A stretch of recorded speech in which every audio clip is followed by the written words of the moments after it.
একটা দৃষ্টান্ত দেই, তুলনামূলক কথা বলতেছি, তুলনামূলক একটা কথা বলি। গত কয়েক বছর আগে, আমি দেশের নাম বলবো না, শুধু বৈশিষ্ট্যটা বলি, দেখি আপনারা চিনতে পারেন কিনা। একটা দেশের পররাষ্ট্রমন্ত্রী ছিল, দেশের নাম বলছি আমি।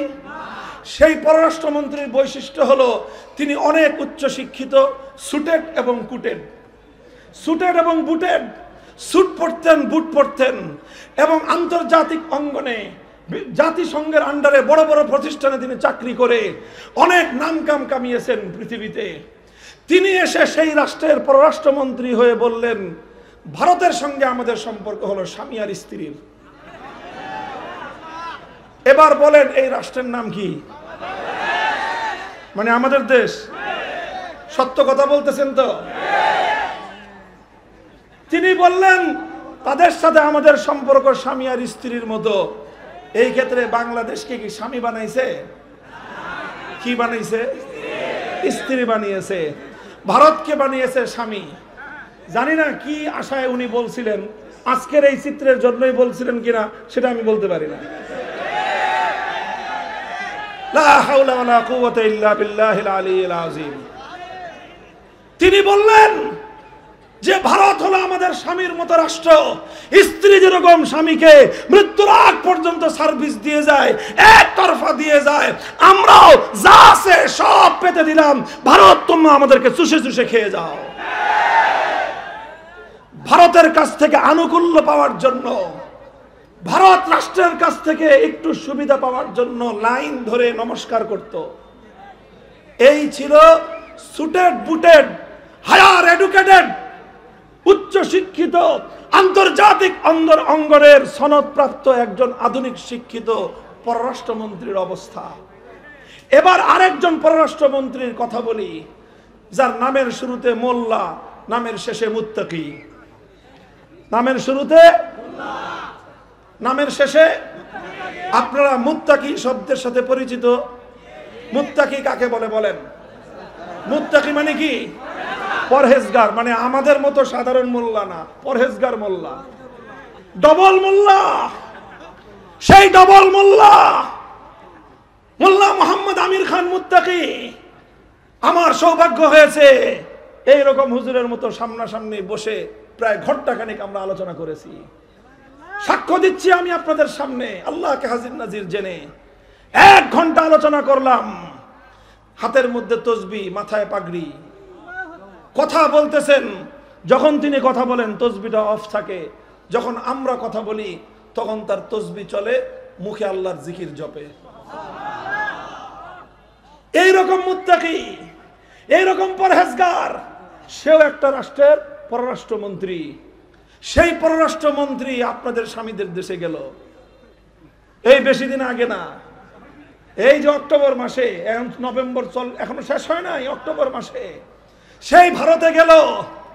ভারতের পররাষ্ট্রমন্ত্রী সহ গোটা রাষ্ট্র তার সম্মানের জন্য লাইন ধরে দাঁড়ায় থাকে। হে বাংলার মুসলমান, এই দৃশ্য তোমরা দেখো।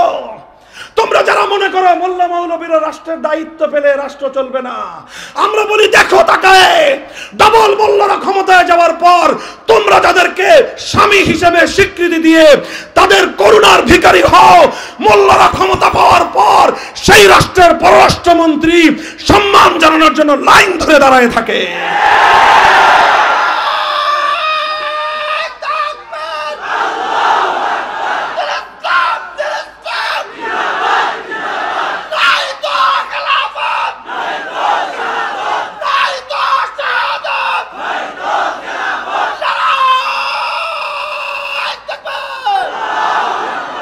আলহামদুলিল্লাহ, আল্লাহ পাক পাগড়ির মধ্যে সেই মর্যাদা দান করেছেন। আল্লাহ পাক ইসলামের মধ্যে সে গৌরব দান করেছেন। 21 শতাব্দীর আকাশ বাতাস আবার প্রত্যক্ষ করেছে, নাহনু কওমুন আ'আজ্জানাল্লাহু বিল ইসলাম। আল্লাহ, আমরা সেই জাতি, আল্লাহ আমাদেরকে মর্যাদা এবং সম্মান দিয়েছেন একমাত্র ইসলামের মাধ্যমে। ওই প্রভাবশালী পররাষ্ট্রমন্ত্রী, যার সামনে ভারতের মতো রাষ্ট্রের পররাষ্ট্রমন্ত্রীকে বলা হয় মুরগির ছাওয়ার মতো দেখা যায়। সেই পররাষ্ট্রমন্ত্রী যখন দারুল উলুম দেওবন্দে যান, দারুল উলুম দেওবন্দে গিয়ে দেওবন্দ মাদ্রাসার মুহাদ্দিসের সামনে হাঁটু গেড়ে ছাত্র হয়ে কিতাব নিয়ে বসে পড়েন পড়ার জন্য। দৃশ্যগুলি বানায় বানায় বলতেছি না, এই বানায় বানায় বলতেছি এগুলো। দেওবন্দে গিয়ে ঘোষণা দেন, আমরা দেওবন্দের সন্তান। থাকতে পারি আফগানিস্তানে, শিক্ষা আমাদের দেওবন্দি, আদর্শ আমাদের দেওবন্দি, চেতনা আমাদের দেওবন্দি, চেতনা আমাদের, জজবা আমাদের দেওবন্দি। আলহামদুলিল্লাহ, সারা দুনিয়াতে দেওবন্দিরা যে আদর্শ কায়েম করেছে, আজ পর্যন্ত আজকের এই পৃথিবীতে অন্য কোন আদর্শের মাধ্যমে ইসলামের গুলসার বুলন্দি, ইসলামের এমন গৌরবোজ্জ্বল ইতিহাস প্রতিষ্ঠা করতে পারে নাই কেউ। আলহামদুলিল্লাহ, হীনমন্যতার কোনো কারণ নাই। উলামায়ে কেরাম, হীনমন্যতার কোনো কারণ নাই।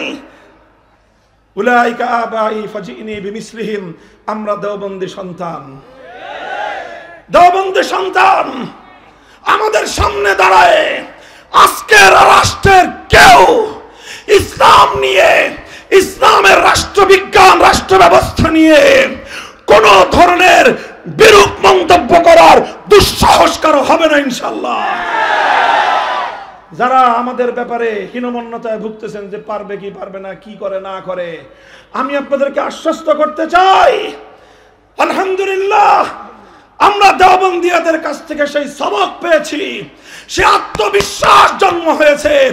কোরআন এবং সুন্নাহর সহিহ ইলম আমরা যেভাবে বক্ষে ধারণ করেছি, যার কাছে কোরআন সুন্নাহর ইলম থাকে, পৃথিবীতে অন্য সকলে যত জ্ঞান বিজ্ঞানের কাছে তার কাছে থাকুক না কেন, কোরআন সুন্নাহর সামনে এক সময় না এক সময় এসে লেজ নিচু করে দিতেই হয়।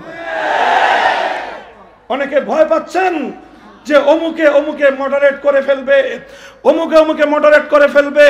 আমরা বিশ্বাস করি মডারেশনের বিকৃত এই চেতনা কোরআন সুন্নাহর দেওবন্দিয়াতের চেতনার সঙ্গে কশিন কালেও কুলায় উঠতে পারবে না। আলাইকুম ওয়া রাহমাতুল্লাহ। ইন্নাল হামদালিল্লাহ নাহমাদুহু ওয়া নাস্তাঈনুহু ওয়া নাস্তাগফিরুহু ونؤمن به ونتوكل عليه ونشهد أن لا إله إلا الله وحده لا شريك له ونشهد أن سيدنا ومولانا محمدا عبده ورسوله صلى الله تعالى عليه وعلى آله وأصحابه وبارك وسلم تسليما كثيرا.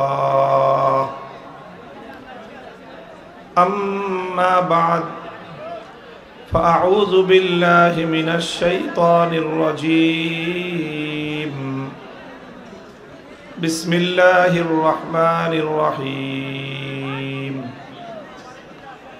اليوم أكملت لكم دينكم وأتممت عليكم نعمتي ورضيت لكم الإسلام دينا. بارك الله لنا ولكم في القرآن العظيم ونفعنا وإياكم بالآيات والذكر الحكيم. اللهم صل على محمد وعلى آل محمد كما صليت على إبراهيم وعلى آل إبراهيم إنك حميد مجيد. اللهم بارك على محمد وعلى آل محمد كما باركت على إبراهيم وعلى آل إبراهيم إنك حميد مجيد. محترم حضرات উলামায়ে কেরাম, সম্মানিত সদর ইজলাস, শ্রদ্ধাভাজন আমার বয়োজ্যেষ্ঠ মুরব্বী সাহেবান, সমবেত ইসলাম প্রিয়, কোরআন প্রেমিক, নবী প্রেমিক, তাওহীদি মুসলমান ভাই ও বন্ধুগণ,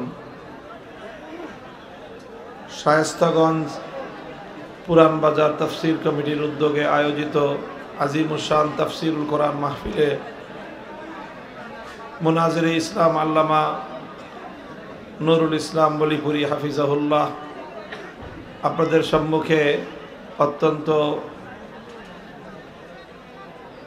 ভাব গাম্ভীর্যপূর্ণ এবং প্রামাণিক আলোচনা পেশ করেছেন দীর্ঘ সময় ধরে। হজরতের পরে এখন আরও কিছু কথা বলার জন্য আমাকে নির্দেশ প্রদান করা হয়েছে, এজন্য আমি কিছু কথা বলবার জন্য আপনাদের সম্মুখে হাজির হয়েছি। আপনারা যারা বিভিন্ন সময়ে বিভিন্ন উপলক্ষে আমার কিছু আলোচনা কথা শুনেছেন, আপনারা জানেন যে আমি সাধারণত এই জনসমাগমগুলোতে কি ধরনের আলোচনা করে থাকি। আমাদের হযরত অলিপুরি সাহেব হুজুর দামাত বারাকাতুহুমুল আলিয়া হযরতের যে আলোচনার একটা বিশেষ মাকসাদ আছে, যেটা আমি লক্ষ্য করেছি। হযরতের আলোচনার প্রধান লক্ষ্য এবং প্রধান টার্গেট থাকে বিভিন্ন বাতিল ফিরকার মতবাদের খণ্ডন। আল্লাহ পাক রব্বুল আলামিন এই বিষয়বস্তুর উপর হযরতকে আমাদের যুগের ইমামতের হাইসিয়ত দান করেছেন। আমরা দোয়া করি ওনার জুবানে, ওনার কলমে আল্লাহ এলেমে আরো বরকত দান করেন। আমি সাধারণত মাহফিলগুলোতে অন্য আরেকটা বিষয় নিয়ে আলোচনা করি, সেটাও আপনারা অভ্যস্ত। আমার আলোচনার মূল বিষয় থাকে সমাজ এবং রাষ্ট্র জীবনে ইসলামের উপর যে সকল আঘাত হানা হয় এবং সমাজ জীবনে, রাষ্ট্র জীবনে ইসলামের বিজয় এবং ইসলাম প্রতিষ্ঠার যে কল্যাণ, সেই বিষয়টাকে আমি আমার জাতিকে বোঝানোর চেষ্টা করি। কাজেই আমি মনে করি যে সমাজে প্রতিটি বিষয়ের আলোচনাই থাকা দরকার এবং এই সকল আলোচনার বিষয়গুলি সবগুলো একত্রিত হয়ে পূর্ণাঙ্গ ইসলামের একটা চিত্র আপনারা খুঁজে পাবেন ইনশাআল্লাহ। আমাদের এক একজন ব্যক্তি, এক একজন আলেম, এক একজন বুজুর্গ এক একটা বিষয়কে ওনার জীবনের মুখ্য উদ্দেশ্য হিসেবে ধারণ করে থাকেন। এক একটা ফন এক একজন ব্যক্তি বিশেষভাবে নিজের জন্য গ্রহণ করে থাকেন। কেউ মানুষকে নম্র কোমল ভাষায় নসিহত করে মানুষের অন্তরের মধ্যে আখিরাতের ভয়, পরকালের ভয় জাগ্রত করার মধ্য দিয়ে মানুষকে আল্লাহমুখী করেন, আখিরাতমুখী করার চেষ্টা করেন। আবার কেউ বিভিন্ন ধরনের ইসলাম বিরোধী অপতৎপরতার মোকাবেলা করে মানুষের অন্তরের মধ্যে প্রেরণা এবং জিহাদি জজবা জাগ্রত করেন। এই সবগুলোর সমন্বিত রূপই হলো ইসলাম। মুহতারাম হাজিরিন, কোনো ভূমিকার দীর্ঘসূত্রিতা বাদ দিয়ে সরাসরি আমি আমার মূল আলোচ্য বিষয়ের মধ্যে প্রবেশ করতেছি। আমার আলোচনার মূল বিষয় হলো আজকে আমরা রাষ্ট্র ব্যবস্থায় ইসলামকে প্রতিষ্ঠার দাবি করি এবং আমরা মনে করি মুকাম্মাল নিজামে হায়াত হিসাবে, পূর্ণাঙ্গ জীবন ব্যবস্থা হিসাবে ইসলাম যেরকম মানব জীবনের প্রতিটি বিষয় সম্পর্কে চমৎকার, নির্ভুল, সর্বশ্রেষ্ঠ নির্দেশনা মানব জাতির সামনে উপস্থাপন করেছে, ব্যক্তি জীবন হোক, পারিবারিক জীবন হোক, সামাজিক জীবন হোক, অর্থনৈতিক জীবন হোক, পেশা জীবন হোক, দাম্পত্য জীবন হোক, প্রতিটি ক্ষেত্রে ইসলামের নির্দেশনা হলো নির্ভুল এবং সর্বকালের সর্বশ্রেষ্ঠ নির্দেশনা।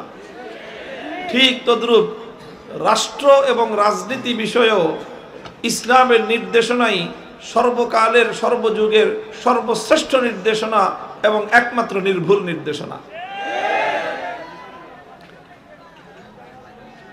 যেহেতু ইসলাম মানব জাতির জন্য নির্ভুল এবং সর্বশ্রেষ্ঠ, রাজনৈতিক এবং রাষ্ট্র ব্যবস্থার রূপরেখা দিয়েছে।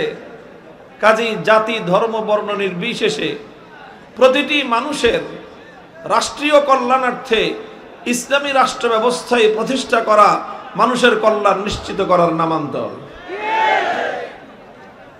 প্রশ্ন আসতে পারে এখানে একটা বিষয় নিয়ে,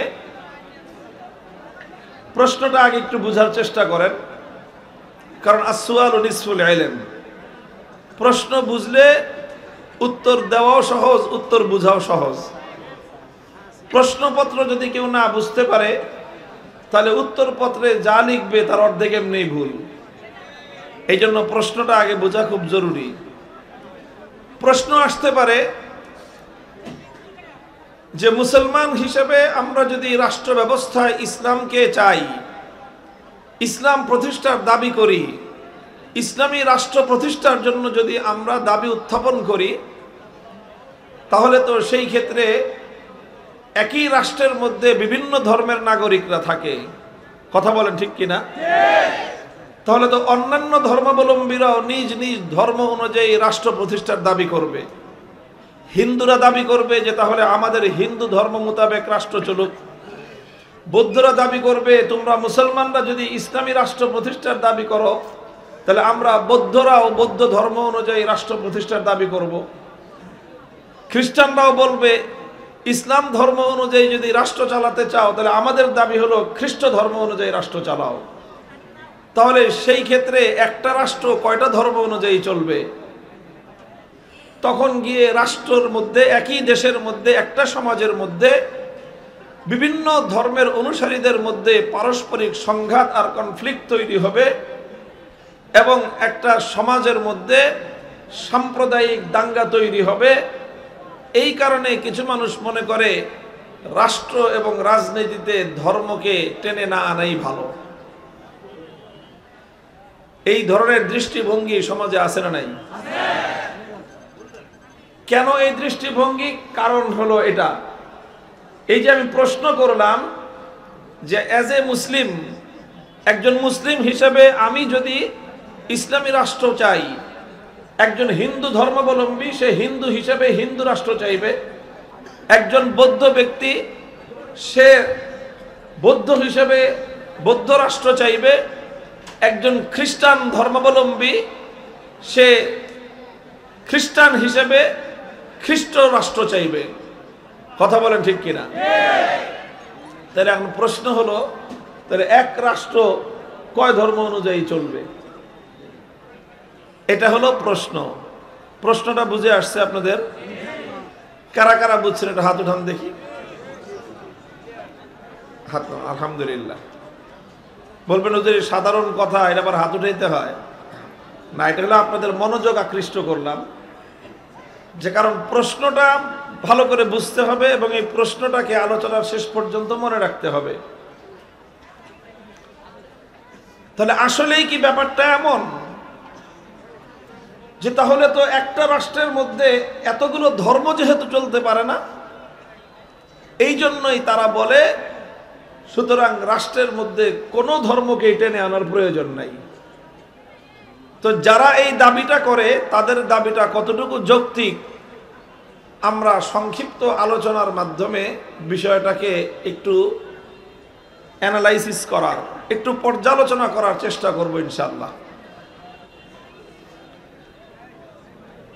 তো এর মূল উত্তরটা আমি বলতেছি পর্যায়ক্রমে, যে ঠিক আছে আমি তর্কের খাতিরে মেনে নিলাম, তর্কের খাতিরে মেনে নিলাম যে একটা রাষ্ট্রের মধ্যে বিভিন্ন ধর্মের নাগরিকরা থাকে, বিভিন্ন ধর্মের অনুসারীরা থাকে এবং প্রত্যেক ধর্মের লোকেরা নিজ নিজ ধর্ম অনুযায়ী রাষ্ট্র পরিচালনার দাবি করবে। সেই ক্ষেত্রে কাটটা রেখে কার দাবি পূরণ করা হবে, এটা হলো একটা জটিলতা। এই জটিলতা নিরসনের জন্য আমরা একটা পন্থা অবলম্বন করতে পারি, সহজ পন্থা, এবং সবার কাছেই এই পন্থাটা গ্রহণযোগ্য হওয়ার কথা। পন্থাটা হলো এই, তাহলে আমরা প্রত্যেক ধর্মাবলম্বীদের কাছে আমরা প্রত্যেক ধর্মাবলম্বীদের কাছে একটা আহ্বান জানাই। কি আহ্বান? আহ্বানটা হলো এই যে তোমরা যেই যেই ধর্মের অনুসরণ করো, প্রত্যেকে যদি নিজ নিজ ধর্ম অনুযায়ী রাষ্ট্র পরিচালনার দাবি করছো, তাহলে ঠিক আছে, তোমরা প্রত্যেক ধর্মাবলম্বী তোমাদের ধর্ম অনুযায়ী রাষ্ট্রটা কিভাবে পরিচালিত হতে পারে তার একটা রূপরেখা, তার একটা ফর্মুলা তোমরা লিখিত আকারে সাবমিট করো, জমা দাও। কথা বোঝা গেল? এটা আমার প্রস্তাবনা মনে করেন। একজন মুসলিমকে বললাম, একজন আলেমকে বললাম যে আপনি ইসলামের পক্ষ থেকে আজকের একবিংশ শতাব্দীতে 2026 সালে আধুনিক বিশ্বের একটা উন্নত রাষ্ট্র কিভাবে পরিচালিত হতে পারে তার একটা রূপরেখা কোরআন সুন্নাহর আলোকে, ইসলামের দৃষ্টিতে এবং ইসলামী রাষ্ট্রবিজ্ঞানের আলোকে আপনি একটা রূপরেখা জমা দেন। একইভাবে হিন্দু, বৌদ্ধ, খ্রিস্টান ভাইদের কাছে একই আহ্বান জানালাম যে আপনারা যার যার ধর্ম অনুযায়ী, হিন্দু ভাই হিন্দু ধর্মের ধর্মগ্রন্থ গীতা সহ অন্য যত ধর্মীয় সোর্স আছে সেগুলোর রেফারেন্স সহ আপনারা আপনাদের হিন্দু ধর্ম অনুযায়ী আধুনিক যুগে প্রয়োগযোগ্য একটা রাষ্ট্র ব্যবস্থার রূপরেখা আপনারা জমা দেন। বৌদ্ধদেরকেও বললাম আপনারা আপনাদের ত্রিপাঠক সহ আপনাদের ধর্মের যত উৎস আছে সেই উৎসগুলোর রেফারেন্স সহ একটা বৌদ্ধ ধর্মের ব্যবস্থা অনুযায়ী রাষ্ট্রের পরিচালনার একটা ফর্মুলা এবং একটা রূপরেখা আপনারাও জমা দেন। খ্রিস্টানদেরকেও বললাম আপনারাও জমা দেন। ইহুদিদেরকেও বললাম, যদিও ইহুদি আমাদের দেশে নাই, কিন্তু যেখানেই আছে সেখান থেকেই তাদেরকে বললাম তোমরা অনলাইনেই সাবমিট করো, যাও, তোমাদের আসা দরকার নেই। কথাটা বুঝতে পারছেন আপনারা আমার? তাদের প্রত্যেকের কাছে এই আহ্বান জানাবার পর এর আলটিমেট রেজাল্ট কি আসবে? আলটিমেট রেজাল্ট যেটা আসবে সেটা আমি দায়িত্ব নিয়ে বলতে পারি, সেটা হলো এইরকম একটা ব্যবস্থার 24 ঘন্টার প্রয়োজন হবে না। 24 ঘন্টারও কম সময়ের মধ্যে একজন ইসলামপন্থী বা একজন ইসলামিক মুসলিম ব্যক্তি সে ইসলামের কোরআন এবং নবীর সুন্নাহর রেফারেন্স সহ একটা একটা করে প্রমাণ সহ ইসলামী রাষ্ট্রবিজ্ঞানের আলোকে আধুনিক যুগে একটা রাষ্ট্র কিভাবে পরিচালিত হতে পারে টপ টু বটম, শুরু থেকে শেষ পর্যন্ত প্রত্যেকটা বিষয়ে কোরআন সুন্নাহর রেফারেন্স সহ একটা রাষ্ট্র পরিচালনার রূপরেখা দিতে পারবে। অন্যান্য ধর্মগুলোর ব্যাপারে আমি কোনো ধরনের অসম্মান সূচক শব্দ বলবো না, কারণ কোনো ধর্মের বিরুদ্ধে বিষোদ্গার করা এটা ইসলামের শিক্ষা নয়। তবে ধর্মগুলোর মধ্যে তুলনামূলক বিশ্লেষণ করা এটা পৃথিবীর সব ধর্মেই সব জায়গাতেই এটা একটা স্বীকৃত বিষয়। আমি অন্য কোনো ধর্মের প্রতি ন্যূনতম কোনো অসম্মান জানানো ছাড়াই আমি একথা দ্ব্যর্থহীন ভাবে বলতে পারি, ইসলাম ছাড়া পৃথিবীতে অন্য কোন ধর্ম একবিংশ শতাব্দীতে প্রয়োগযোগ্য আধুনিক কালের রাষ্ট্র ব্যবস্থার কোন রূপরেখা জমা দিতে পারবে না।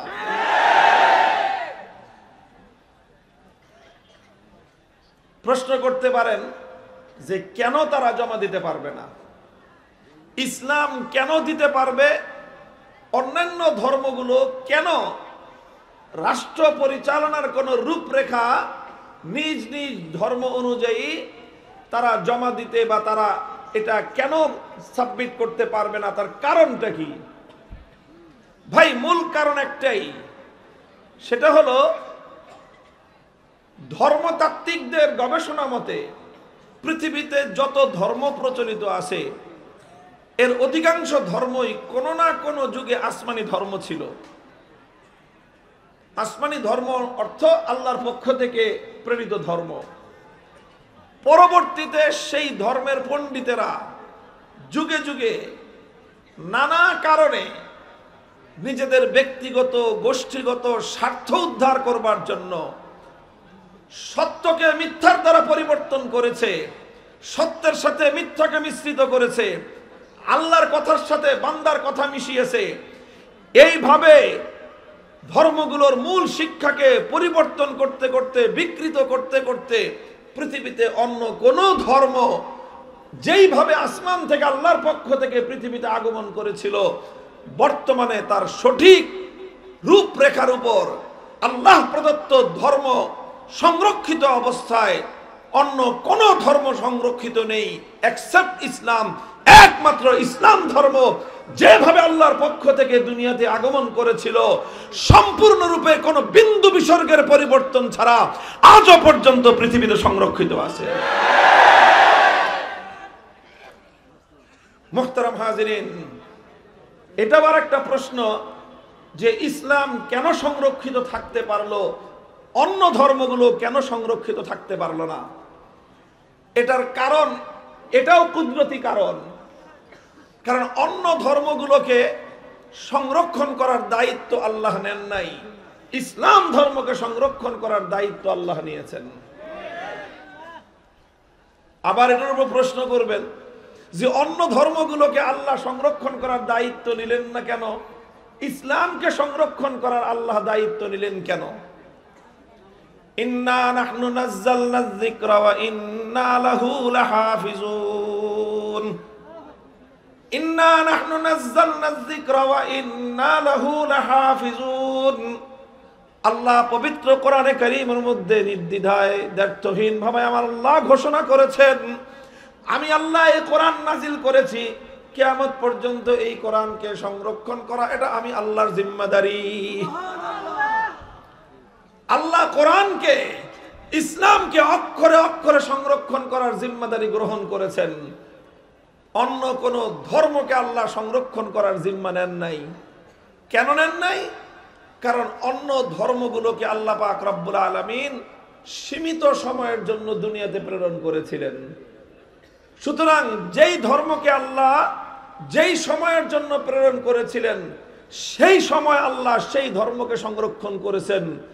যখনই সেই ধর্মের মেয়াদ শেষ, আল্লাহর পক্ষ থেকে সেই ধর্মটা রহিত এবং স্থগিত বলে ঘোষণা হয়েছে। শোনা যায় শেষ পর্যন্ত আওয়াজ? সেই ধর্মগুলোকে আল্লাহ একটু একটু আওয়াজ করেন না, কথা শোনা যায় না সর্বদিক থেকে। একটু একটু খেয়াল করে শুনেন, মাইক ঠিক করবে, আমরা এর মধ্যে কথা বন্ধ না রাখি। এদিকে আওয়াজই পৌঁছে না নাকি ভাই? এদিকে আওয়াজ পৌঁছে না একেবারে? এই যে পৌঁছতেছে তো ভাই, আপনার অন্য কেউ আওয়াজ করতে না পারে, কেউ যেন চিৎকার না করে, একটু খেয়াল রেখেন। আল্লাহ পাক রব্বুল আলামিন ইসলাম ছাড়া পূর্ববর্তী প্রতিটি ধর্মকে একটা সীমিত সময়ের জন্য দুনিয়াতে প্রেরণ করেছেন। সেই সময়টা যখন অতিক্রান্ত হয়ে গিয়েছে, আল্লাহ নিজে সিদ্ধান্ত গ্রহণ করে সেই ধর্মগুলোকে রহিত এবং বাতিল বলে গণ্য ঘোষণা দিয়েছেন। সুতরাং যেই ধর্ম আল্লাহ নিজেই সময় অতিক্রান্ত হওয়ার কারণে ডেট এক্সপায়ার ঘোষণা করলেন, তো আল্লাহ সেই ধর্মটাকে সংরক্ষণ করবেন কেন? আল্লাহ নিজেই সেই ধর্মটাকে বিলুপ্ত করার ব্যবস্থা করেছেন। বলেন, কোন একটা কোম্পানি যদি ঘোষণা করে যে আমার এই মাল, আমার কোম্পানির গোডাউনে যে স্টকটা আছে, এই স্টকটা ডেট এক্সপায়ার, সুতরাং এটা আর চালানো যাবে না, তাড়াতাড়ি এটাকে নষ্ট করে দাও, তাহলে সেই কোম্পানি সেই মালটা সংরক্ষণ করার ব্যবস্থা করবে না ধ্বংস করার ব্যবস্থা করবে? ধ্বংস করার ব্যবস্থা করবে। ঠিক তদ্রূপ আল্লাহ পাক রব্বুল আলামিন ইসলাম ছাড়া যতগুলো ধর্ম দুনিয়াতে প্রেরণ করেছেন, সবগুলো ধর্ম প্রাচীন কালের জন্য আল্লাহ প্রেরণ করেছিলেন।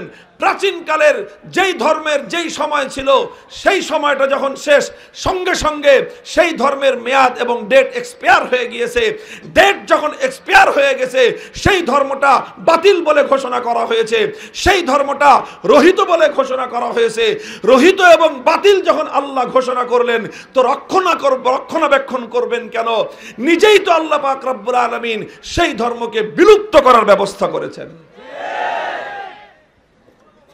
যেহেতু অন্য কোন ধর্ম আধুনিক যুগের জন্য আল্লাহ পাক নাজিল করেন নাই, আধুনিক যুগের জন্য আল্লাহ পাক রব্বুল ইজ্জত একমাত্র ধর্ম নাজিল করেছেন ইসলামকে। এই জন্য আধুনিক যুগের মানব জীবনের যত প্রশ্ন আছে, আধুনিক যুগের মানব জাতির যত চ্যালেঞ্জ আছে, সব প্রশ্নের উত্তর দিতে পারে একমাত্র ইসলাম। আধুনিক যুগের যত চ্যালেঞ্জ আছে একমাত্র মোকাবেলা করতে পারে ইসলাম। এটা হলো মূল কারণ যে অন্য ধর্মগুলোর মধ্যে আধুনিক যুগের রাষ্ট্র ব্যবস্থা কেন নাই, আর ইসলামের মধ্যে আধুনিক যুগের রাষ্ট্র ব্যবস্থা কেন আছে।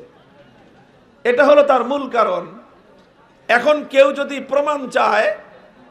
যদি প্রমাণ চায়, আমার এই কথার পরেও যদি কেউ তর্ক করতে আসে যে না, অন্য ধর্মগুলো আধুনিক যুগে ঠিক একইভাবে আধুনিক যুগের রাষ্ট্র ব্যবস্থা পরিচালনা করতে সক্ষম, ইসলাম যেমন আধুনিক যুগের রাষ্ট্র ব্যবস্থা পরিচালনা করতে সক্ষম, কেউ যদি আমাদের সাথে এই পয়েন্টে, এই সাবজেক্টের উপর ডিবেট করতে আসে, আর যদি বলে যে না, ইসলাম যেরকম আধুনিক যুগের রাষ্ট্র পরিচালনা করতে সক্ষম, হিন্দু, বৌদ্ধ, ইহুদি, খ্রিস্টান সহ পৃথিবীর অন্যান্য ধর্মগুলিও আধুনিক যুগের রাষ্ট্র ব্যবস্থা পরিচালনা করতে সক্ষম, এই ডিবেট যদি কেউ করতে চায়, এই তর্ক যদি কেউ করতে চায়, ওয়েলকাম, ওপেন চ্যালেঞ্জ দিয়ে গেলাম, আসো আমাদের কাছে,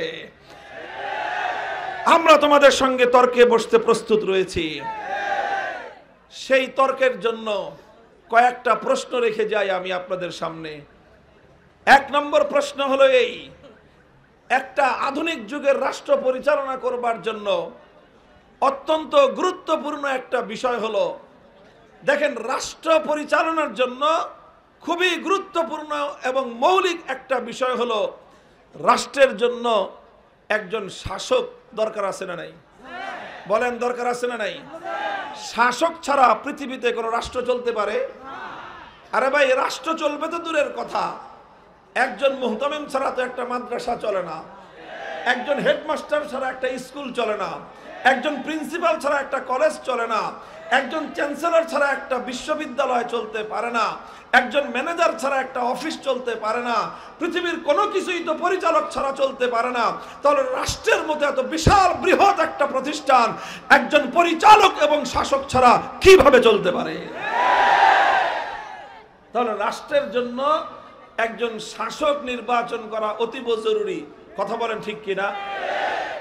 আচ্ছা, রাষ্ট্রের জন্য যদি শাসক নির্বাচন করা জরুরি হয়, তাহলে আমাদের প্রশ্ন হলো, সেই শাসক নির্বাচন করবার পদ্ধতিটা কি?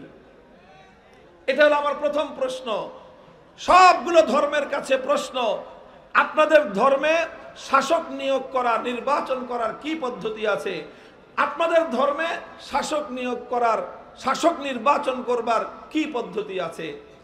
এই প্রশ্ন সবগুলো ধর্মের কাছে করার পর কি রিপ্লাই আসবে, কি জবাব আসবে?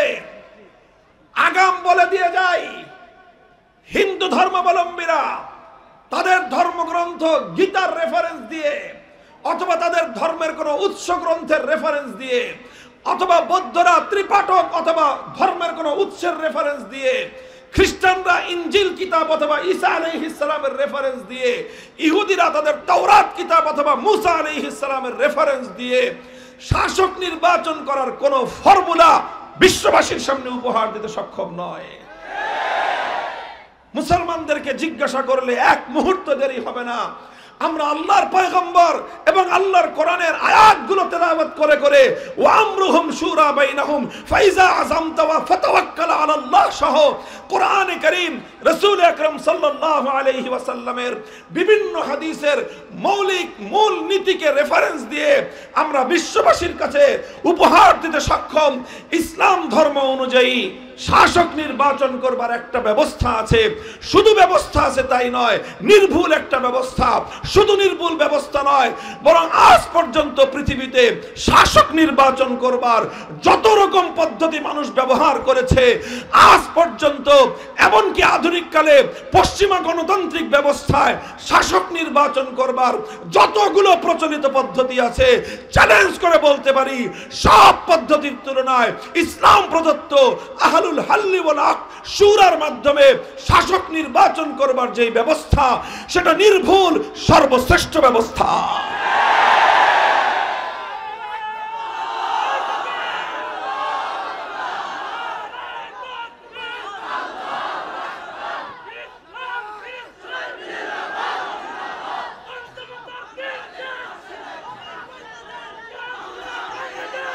মুহতারাম হাজিরিন, ইসলামের যেই নির্বাচন ব্যবস্থা রয়েছে, আলহামদুলিল্লাহ, যেখানেই মানুষের জীবনের সমস্যা সেখানেই ইসলামের পক্ষ থেকে সমাধান, যেখানেই যুগের পক্ষ থেকে চ্যালেঞ্জ সেখানেই ইসলামের পক্ষ থেকে সেই চ্যালেঞ্জের জবাব দেওয়ার মতো সমাধান।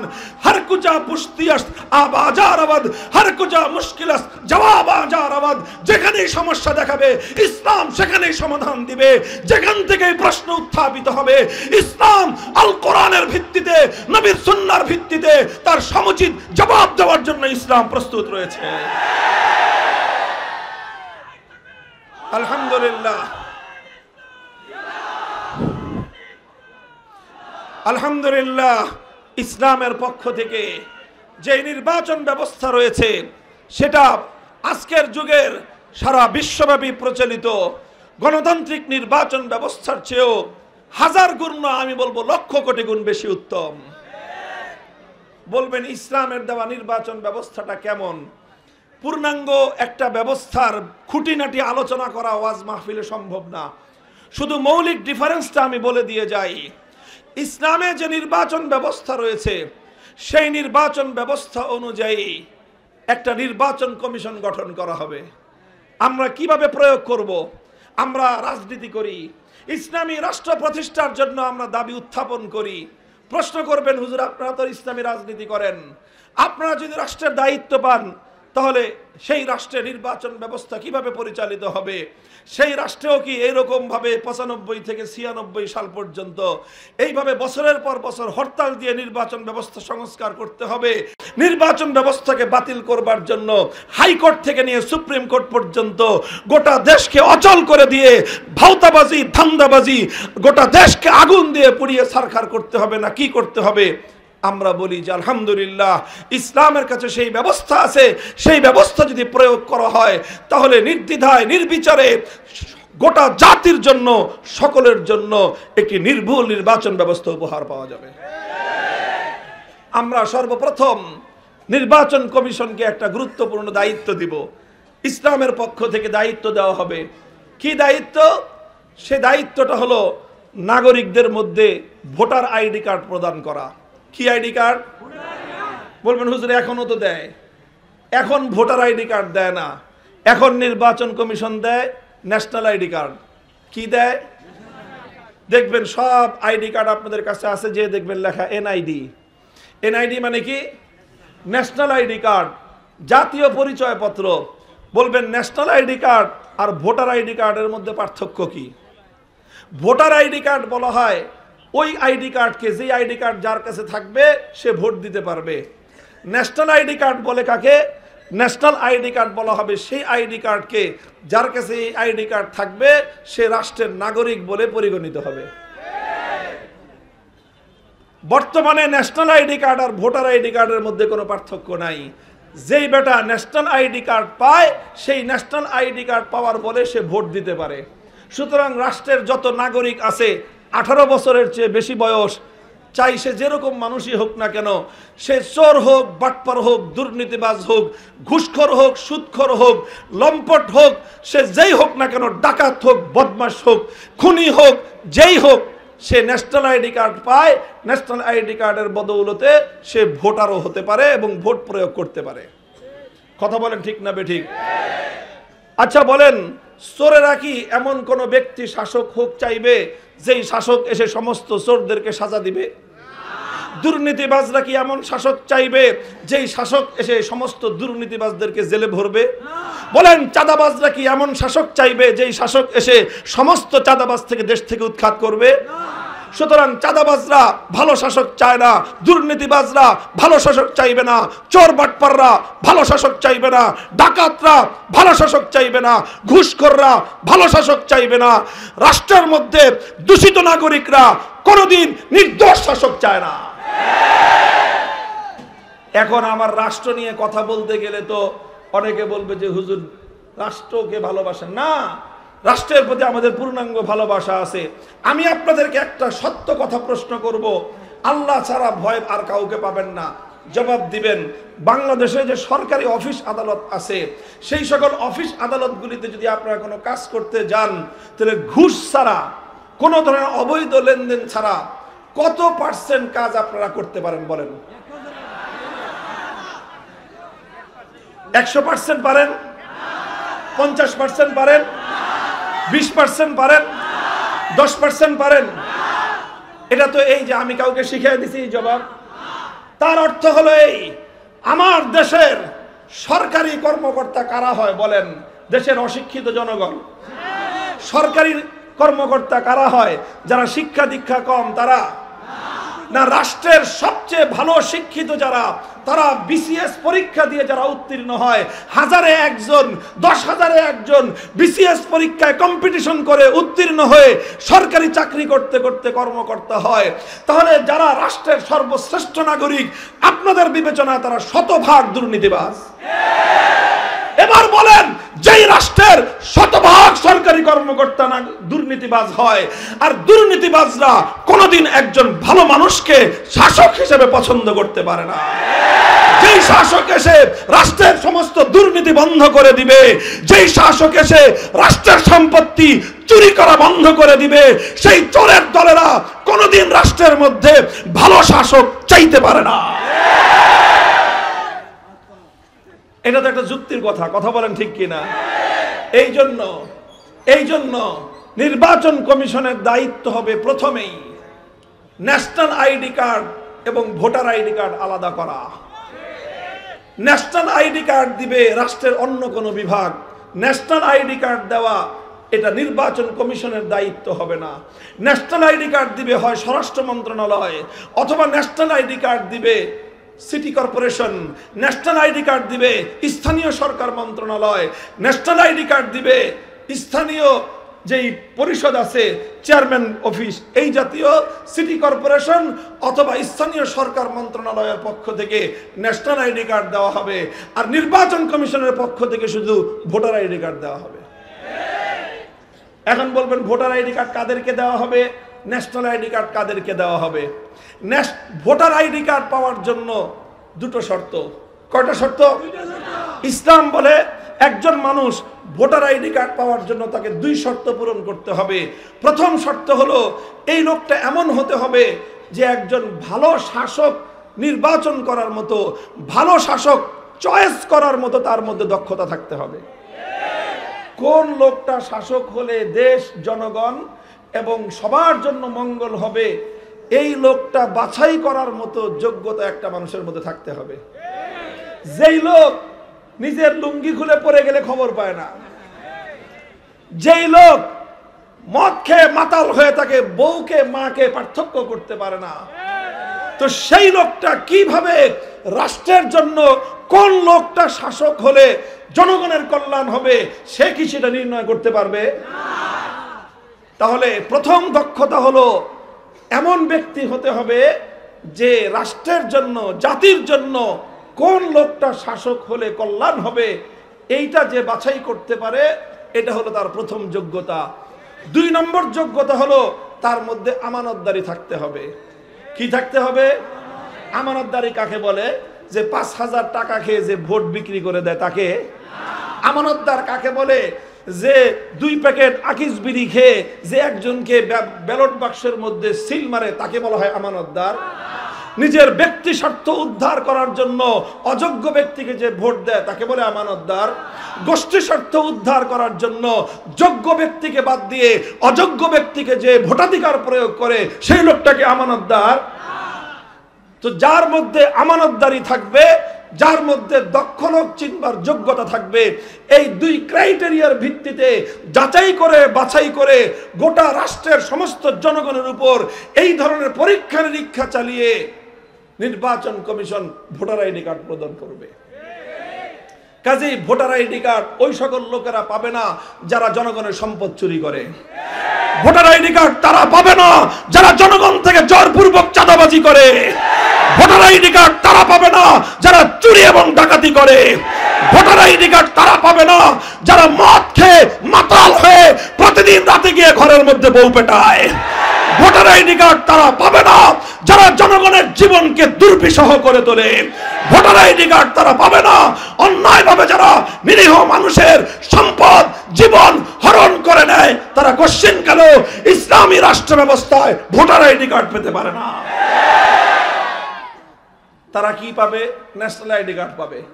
চোর হও, বাটপার হও, ডাকাত হও, ঘুষখোর হও, সুদখোর হও, কোনো তারতম্য নয়। এই রাষ্ট্রে তুমি জন্ম নিছ, সুতরাং রাষ্ট্রের আইডি কার্ড তুমি পাবা। তাহলে এনআইডি কার্ড এবং ভিআইডি কার্ড অর্থাৎ ভোটার আইডি কার্ড আলাদা আলাদা হবে। এই যখনই আপনি নির্ভুল এবং সঠিক মানদণ্ডের উপর ভিত্তি করে একটা নির্ভুল ভোটার তালিকা আপনি প্রণয়ন করবেন, আল্লাহর কসম খেয়ে বলি ইসলাম প্রদত্ত এই ভোটার তালিকা যদি প্রণয়ন করা যায়, খোদার কসম কোন অযোগ্য লোক রাষ্ট্রের জিম্মাদার হতে পারবে না, শাসক হতে পারবে না।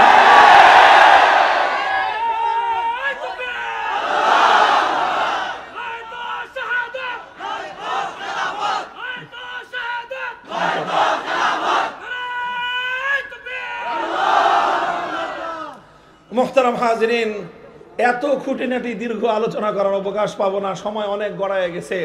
শুধু এক্সাম্পল হিসেবে একটা বিষয় একটু ডিটেলস বললাম। তো আলহামদুলিল্লাহ আমার মূল আলোচনা ছিল যে একটা রাষ্ট্রের শাসক কিভাবে নিয়োগ করবা, একটা রাষ্ট্রের মধ্যে শাসক কিভাবে নির্বাচন করবা। হিন্দু ধর্মে তার কোনো ফর্মুলা নাই, বৌদ্ধ ধর্মে তার কোনো ফর্মুলা নাই, খ্রিস্ট ধর্মে তার কোনো ফর্মুলা নাই, ইহুদি ধর্মে তার কোনো ফর্মুলা নাই। ভুল না নির্ভুল তো পরের কথা, বেটা নির্ভুল ফর্মুলা তো দিতেই পারবা না তোমরা। ভুল একটা ফর্মুলাও তোমাদের ধর্মগ্রন্থের রেফারেন্স সহ জাতির কাছে বিশ্ববাসীর কাছে উপস্থাপন করার যোগ্যতা তোমাদের নাই। তাহলে যেই ধর্মগুলো রাষ্ট্রের শাসক নির্বাচন করার মতো ফর্মুলা দিতে পারে না, সেই ধর্ম দিয়ে রাষ্ট্র চালাবেন কেমনে আপনি? কথা বলেন ঠিক না বেঠি? এটা বললাম একটা বিষয়। আমি 2 নম্বর বিষয়, 2 নম্বর প্রমাণ, একটা রাষ্ট্র পরিচালনা করতে গেলে সেই রাষ্ট্রের মধ্যে অর্থনৈতিক ব্যবস্থার প্রয়োজন আছে না নাই? অর্থনৈতিক ব্যবস্থা এটা যে কোনো রাষ্ট্রের জন্য খুবই গুরুত্বপূর্ণ একটা বিষয়। যে কোনো রাষ্ট্রের সফলতা ব্যর্থতা যেই সকল বিষয়গুলোর উপর নির্ভর করে, তার মধ্যে অত্যন্ত গুরুত্বপূর্ণ একটা বিষয় হলো রাষ্ট্রের অর্থ ব্যবস্থা কেমন। কথা বলেন ঠিক না বেঠিক? এবার বলি আমি, সবগুলো ধর্মের কাছে আমার প্রশ্ন হলো এই, বলো 2026 সালে অন্য দেশের প্রয়োজন নাই, বাংলাদেশের জাতীয় বাজেট কিভাবে হবে সেটা তোমরা দেখাও। আমাদের বাংলাদেশের ফিসক্যাল ইয়ার অর্থনৈতিক বর্ষ শুরু হয় জুলাই টু জুন। কোত্থেকে? জুলাই থেকে জুন পর্যন্ত। ঠিক আছে, আমাদের নেক্সট ফিসক্যাল ইয়ার অর্থাৎ অর্থনৈতিক বর্ষ হবে 2026-27। কি হবে? এখন চলতেছে 25-26, সামনের অর্থবর্ষ হবে 26-27, অর্থাৎ 2026-এর জুলাই থেকে 2027-এর জুন পর্যন্ত। ওকে, আসো বলো 18 কোটি মানুষের এই বাংলাদেশ 2026-27 অর্থ বছরের জাতীয় বাজেট কিভাবে প্রণীত হবে? জাতীয় বাজেটের রেভিনিউ কালেকশন কোন কোন খাত থেকে রাষ্ট্র অর্থ যোগান পাবে, কি হবে তার এক্সপেন্ডিচার, রাষ্ট্রীয় এই অর্থ কোন কোন খাতে কোন নীতির ভিত্তিতে অর্থ ব্যয় হবে। হিন্দু ধর্মাবলম্বীরা ধর্মগ্রন্থের রেফারেন্স দিয়ে জমা দাও, বৌদ্ধ ধর্মরা ত্রিপাঠক সহ ধর্মগ্রন্থের রেফারেন্স দিয়ে জমা দাও, ইহুদি খ্রিস্টানরা তোমাদের ধর্ম রেফারেন্স দিয়ে জমা দাও। চিৎকার করে গেলাম, আমার এই মাইকের আওয়াজ সব ধর্মাবলম্বীদের কানে পৌঁছতেছে। এটা মনে করার কোনো কারণ নাই যে ফাঁকা মাঠে শুধু চিৎকার করে গেলাম। এই যে এতগুলি চোখ আছে, এগুলো আর রেকর্ড হইতেছে, রেকর্ড হয়ে এরা তো বসে থাকবে না। আমি ঢাকায় যাওয়ার আগেই এরা এটাকে ছেড়ে দিবে, ভাইরাল করে দিবে। কথা বলেন, সারা দুনিয়ার নেট দুনিয়ায় এটা ছড়িয়ে পড়বে, দুনিয়ার 700 কোটি মানুষের কাছে পৌঁছে যাবে। কাজেই সারা দুনিয়া থেকে অন্যান্য ধর্মাবলম্বীরা আমার এই বক্তব্য যদি এটা চ্যালেঞ্জ গ্রহণ করতে পারে, উইদিন 24 আওয়ার্স, 24 ঘন্টার ব্যবধানে তাদের সাথে বসার জন্য আমরা প্রস্তুত আছি। এরপরেও বলে যাই, জবাব হলো এই 24 ঘন্টা নয়, 24 মাস নয়, 24 বছর নয়, 24 শত বছর নয়, 24,000 বছর কেটে গেলেও প্রশ্নের জবাব নিয়ে আসার মতো পৃথিবীতে মুসলমান ছাড়া অন্য কোনো ধর্মের কোনো অনুসারীদের মধ্যে মায়ের বেটা তৈরি হয় নাই। কেন তৈরি হয় নাই? এটা ওই ধর্মের কোনো দোষ না, কারণ ওই ধর্মগুলোতে আল্লাহ পাঠাইছিলেন প্রাচীন কালের জন্য, বর্তমান যুগের জন্য না। কাজেই যেই ধর্ম আল্লাহ এই যুগের জন্য পাঠান নাই, সেই ধর্মে এই যুগের সমস্যার সমাধান কেন থাকবে? কথা বলেন ঠিক কিনা? ইসলামকে জিজ্ঞাসা করেন, হুজুর ইসলাম অনুযায়ী জাতীয় বাজেট কিভাবে প্রণীত হতে হবে, একটা একটা করে আল্লাহর কোরআনের রেফারেন্স দিয়ে উল্লেখ করতে পারবো একটা রাষ্ট্রের জাতীয় বাজেটের রেভিনিউ কালেকশনের সোর্স গুলো কোনটা কোনটা, এক্সপেন্ডিচারের মূল খাতগুলো কোনটা, কোন নীতির ভিত্তিতে রাষ্ট্রের রাজস্ব কালেকশন করা হবে, কোন নীতির ভিত্তিতে রাষ্ট্রীয় খরচগুলো করা হবে, পূর্ণাঙ্গ দৃষ্টিভঙ্গি সহ আল্লাহর কোরআন এবং নবীর সুন্নাহর রেফারেন্স সহ বিশ্ববাসীর কাছে আমরা জমা দিতে সক্ষম। এই বিষয়গুলো একটু সব চুপ নীরব, স্লোগান দিয়েন না মাঝখানে। এই বিষয়গুলো এক সময় শুধু তাত্ত্বিক বিষয় ছিল, এগুলো শুধুমাত্র ইলমি আলোচনা ছিল, এই বিষয়গুলো শুধুমাত্র কিতাবের মধ্যে থাকতো। আলহামদুলিল্লাহ, আজকের পৃথিবীতে আমার এমন একটা রাষ্ট্র বিশ্ববাসীর কাছে মুসলমানরা উপহার দিতে সক্ষম, যেই রাষ্ট্র আল্লাহর কোরআনের আলোকে সেই রাষ্ট্রের জাতীয় বাজেট প্রতি বছর প্রণয়ন করতেছে এবং শতভাগ কোরআন সুন্নাহর ভিত্তিতে জাতীয় বাজেট তারা প্রয়োগ করতেছে। ইমারতে ইসলামিয়া বলবেন যে ইসলামী অর্থ ব্যবস্থা অনুযায়ী বাজেট পরিচালনা করে তাদের কি অবস্থা? সচক্ষে দেখে এসেছি, রাআইতু বিআইনাইয়া ওয়া শাহাদতু বিআইনাইয়া। আল্লাহর কসম, ইসলামী অর্থ ব্যবস্থা বাস্তবায়িত হলে, ইসলাম অনুযায়ী জাতীয় বাজেট প্রণীত হলে একটা রাষ্ট্রের অর্থনৈতিক উন্নতি কোন পর্যায়ে গিয়ে দাঁড়ায়, একটা রাষ্ট্র তার নাগরিকদের কিভাবে দায়িত্ব গ্রহণ করতে পারে, ইমারতে ইসলামিয়া একবিংশ শতাব্দীতে দুনিয়ার সামনে তার উজ্জ্বল দৃষ্টান্ত স্থাপন করেছে। 2021 সালের 15ই আগস্ট, কত তারিখ? 15ই আগস্ট কেমনে যেন ঐতিহাসিক দিন হয়ে যায়। 1947 সালের 15ই আগস্ট, 1975 সালের আরেক 15ই আগস্ট, 1921 সালের আরেক 15ই আগস্ট, আর 2024 সালের এক কম 15। একের জায়গায় শূন্য, ওই 5 আছে শেষে মিল, 5ই আগস্ট। যাই হোক, সেই 2021 সাল থেকে 21, 22, 23, 24, 25, 4 বছর, 4.5 বছর এখনো পূর্ণ হয় নাই। সেই রাষ্ট্র ইসলামের নীতিমালা অনুযায়ী জাতীয় বাজেট প্রণয়ন করার পর শুধুমাত্র 4 বছরের ব্যবধান। তুলনা করেন আপনার রাষ্ট্রের সাথে। আমাদের রাষ্ট্রটাকে বলা হয়, অনেকে খুব গর্ব করে বলতো, উন্নয়নের রোল মডেল। এই উন্নয়নের রোল মডেল 2021 সালের 15ই আগস্ট বাংলাদেশের টাকার মূল্য, ডলারের মূল্য ছিল $1 100 টাকার কমেই $1 পাওয়া যেত। 100 টাকার কমে $1 পাওয়া যেত। আর এখন $1 কিনতে হলে আমার দেশের মুদ্রা টাকায় 120 টাকার উপরে 22, 23, 25 টাকা ব্যয় করতে হয়। এই হয়েছে আমার দেশের উন্নতি, অর্থাৎ আমার দেশের টাকার দাম কমেছে, টাকার বিনিময়ে ডলারের দাম বেড়ে গেছে। ইমারতে ইসলামিয়া যখন আল্লাহর কোরআনের শাসন নিয়ে তারা রাষ্ট্র ক্ষমতায় বসলো, তখন তাদের দেশের মুদ্রা $1 পাওয়া যেত 130 মুদ্রা আফগানি। আর 4 বছরের মাথায় এই যে সেপ্টেম্বরে আমরা নিজেরা দেখে এসেছি, এখন $1 পাওয়া যায় মাত্র সেখানকার 65 আফগানি মুদ্রা। অর্থাৎ 4 বছরে তাদের দেশের মুদ্রার দাম বেড়েছে 100 ভাগ বেশি। 1 টাকারটা 2 টাকা, আমার দেশেরটা 1 টাকারটা হয়েছে 100 টাকা। আমারটার দাম 25% কমলো, তাদের দেশের মূল্য 100% বাড়লো। কারণ হলো সে দেশে কোরআনী অর্থ ব্যবস্থা কায়েম হয়েছে, সেই দেশে অর্থমন্ত্রী একজন মোল্লা, সেই দেশের অর্থমন্ত্রী একজন আলেম, দেওবন্দি আলেম, একজন কাঠ মোল্লা অর্থ মন্ত্রণালয় পরিচালিত করে বলে রাতারাতি সেই দেশের অর্থনীতি আকাশচুম্বী উচ্চমান লাভ করেছে।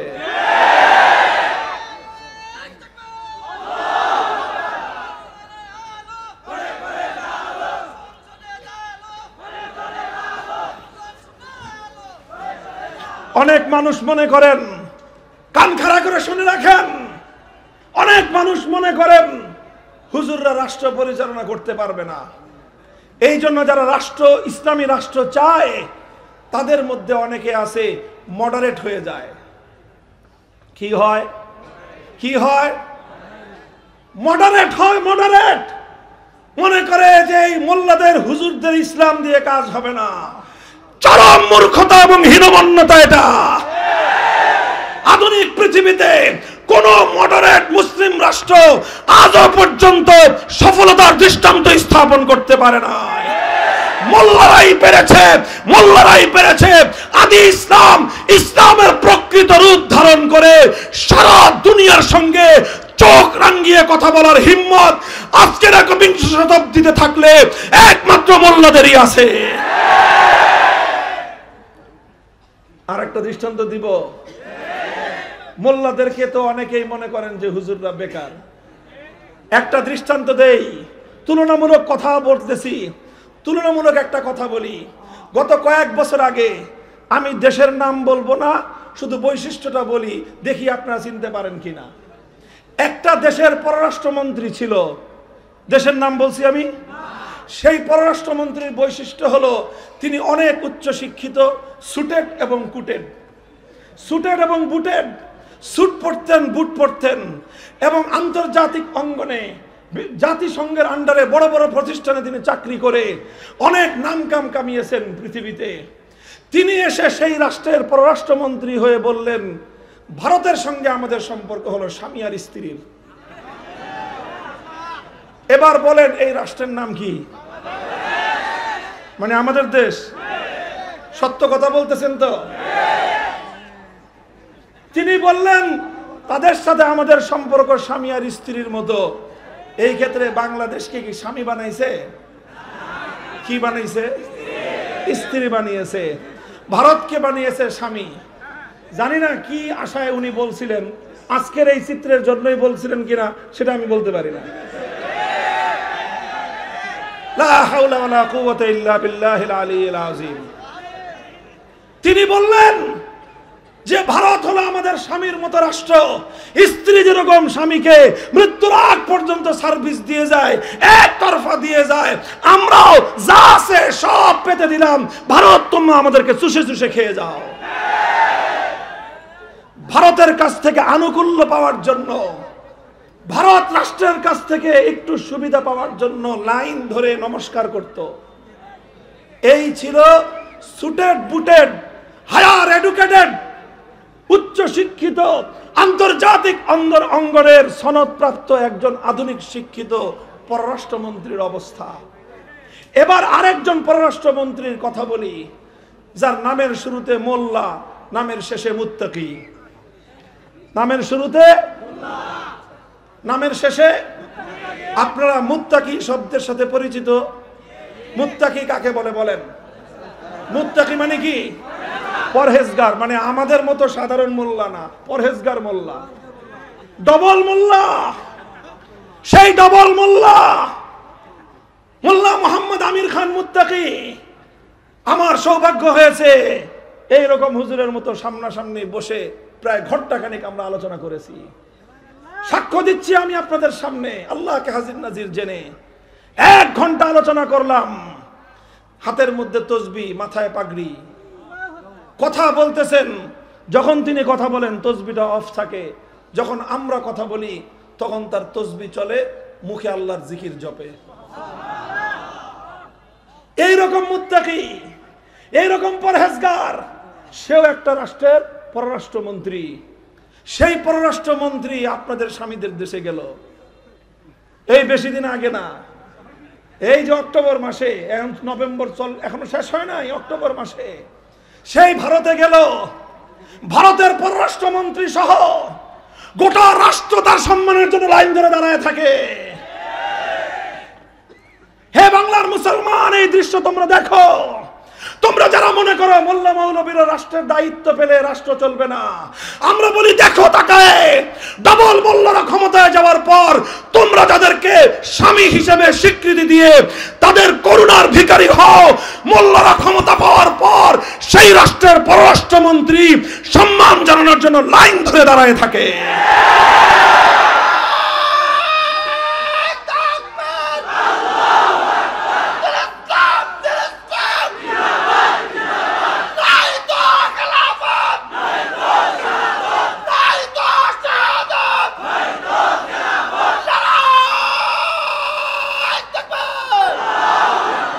আলহামদুলিল্লাহ, আল্লাহ পাক পাগড়ির মধ্যে সেই মর্যাদা দান করেছেন। আল্লাহ পাক ইসলামের মধ্যে সে গৌরব দান করেছেন। 21 শতাব্দীর আকাশ বাতাস আবার প্রত্যক্ষ করেছে, নাহনু কওমুন আ'আজ্জানাল্লাহু বিল ইসলাম। আল্লাহ, আমরা সেই জাতি, আল্লাহ আমাদেরকে মর্যাদা এবং সম্মান দিয়েছেন একমাত্র ইসলামের মাধ্যমে। ওই প্রভাবশালী পররাষ্ট্রমন্ত্রী, যার সামনে ভারতের মতো রাষ্ট্রের পররাষ্ট্রমন্ত্রীকে বলা হয় মুরগির ছাওয়ের মতো দেখা যায়, সেই পররাষ্ট্রমন্ত্রী যখন দারুল উলুম দেওবন্দে যান, দারুল উলুম দেওবন্দে গিয়ে দেওবন্দ মাদ্রাসার মুহাদ্দিসের সামনে হাঁটু গেড়ে ছাত্র হয়ে কিতাব নিয়ে বসে পড়েন পড়ার জন্য। দৃশ্যগুলি বানায় বানায় বলতেছি না, এই বানায় বানায় বলতেছি এগুলো। দেওবন্দে গিয়ে ঘোষণা দেন, আমরা দেওবন্দের সন্তান, থাকতে পারি আফগানিস্তানে, শিক্ষা আমাদের দেওবন্দি, আদর্শ আমাদের দেওবন্দি, চেতনা আমাদের দেওবন্দি, চেতনা আমাদের, জজবা আমাদের দেওবন্দি। আলহামদুলিল্লাহ, সারা দুনিয়াতে দেওবন্দিরা যে আদর্শ কায়েম করেছে, আজ পর্যন্ত আজকের এই পৃথিবীতে অন্য কোন আদর্শের মাধ্যমে ইসলামের গুলসার বুলন্দি, ইসলামের এমন গৌরবোজ্জ্বল ইতিহাস প্রতিষ্ঠা করতে পারে নাই কেউ। আলহামদুলিল্লাহ, হীনমন্যতার কোনো কারণ নাই। উলামায়ে কেরাম, হীনমন্যতার কোনো কারণ নাই। উলাইকা আবাই ফাজিনি বিমিসলিহিম, আমরা দেওবন্দি সন্তান, দেওবন্দি সন্তান।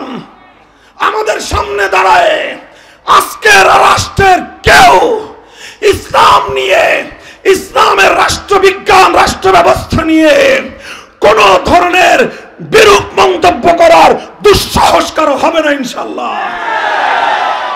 যারা আমাদের ব্যাপারে হীনমন্যতায় ভুগতেছেন যে পারবে কি পারবে না, কি করে না করে, আমি আপনাদেরকে আশ্বস্ত করতে চাই, আলহামদুলিল্লাহ, আমরা দেওবন্দিয়াদের কাছ থেকে সেই সবক পেয়েছি, সে আত্মবিশ্বাস জন্ম হয়েছে। কোরআন এবং সুন্নাহর সহিহ ইলম আমরা যেভাবে বক্ষে ধারণ করেছি, যার কাছে কোরআন সুন্নাহর ইলম থাকে, পৃথিবীতে অন্য সকলে যত জ্ঞান বিজ্ঞানের কাছ তার কাছে থাকুক না কেন, কোরআন সুন্নাহর সামনে এক সময় না এক সময় এসে লেজ নিচু করে দিতেই হয়। অনেকে ভয় পাচ্ছেন যে অমুকে অমুকে মডারেট করে ফেলবে, অমুকে অমুকে মডারেট করে ফেলবে। আমরা বিশ্বাস করি মডারেশনের বিকৃত এই চেতনা কোরআন সুন্নাহর দেওবন্দিয়াদের চেতনার সঙ্গে কশিন কালেও কুলায় উঠতে পারবে না। হেফাজতে ইসলামের আমির, আমির উলামায়ে বাংলাদেশ, মুনাজিরে ইসলাম আল্লামা ওলিপুরি, আমির হেফাজত আল্লামা মুহিবুল্লাহ শাহ বাবুনগরী, আপনাদের সন্তান, আপনাদের ভাই হিসাবে আমরা জাতির সঙ্গে প্রতিশ্রুতি দিচ্ছি, আমাদের পূর্বসূরীদের কাছ থেকে অবিকৃত যে ইসলাম আমরা পেয়েছি, মদিনার যে খাঁটি ইসলাম আমরা পেয়েছি, সেই ইসলামের এক বিন্দু বিসর্গের উপর কোন কালো হাত আসলে সেই হাত ভেঙ্গে গুড়িয়ে দেব, সেই হাত ভেঙ্গে গুড়িয়ে দেব।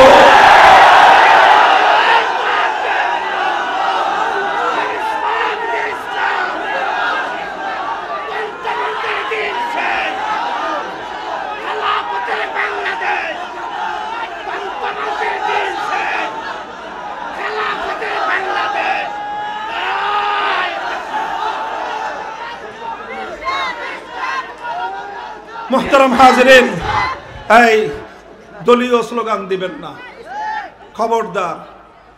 আমি রাজনীতি করি, আমার রাজনীতি আমার জায়গায়, কিন্তু সর্বদলীয় সব ধর্মপ্রাণ মুসলমানদের কোন মজলিসে, কোন মাহফিলে, কোন রাজনৈতিক একক দলের মার্কা, কোন রাজনৈতিক একক দলের ক্যাম্পেইন কেউ করবেন না। আমাকে যারা ভালোবাসেন, আমাকে যারা আপনাদের দায়িত্বশীল হিসেবে মানেন, আপনাদের প্রতি দায়িত্বশীল হিসেবে এটা আমার কঠোর নির্দেশনা, এটা আমাদের পরিষ্কার কথা। আলহামদুলিল্লাহ, ওলামায়ে কেরাম তাদের কাছে কোরআন এবং সুন্নাহর ইলম আছে।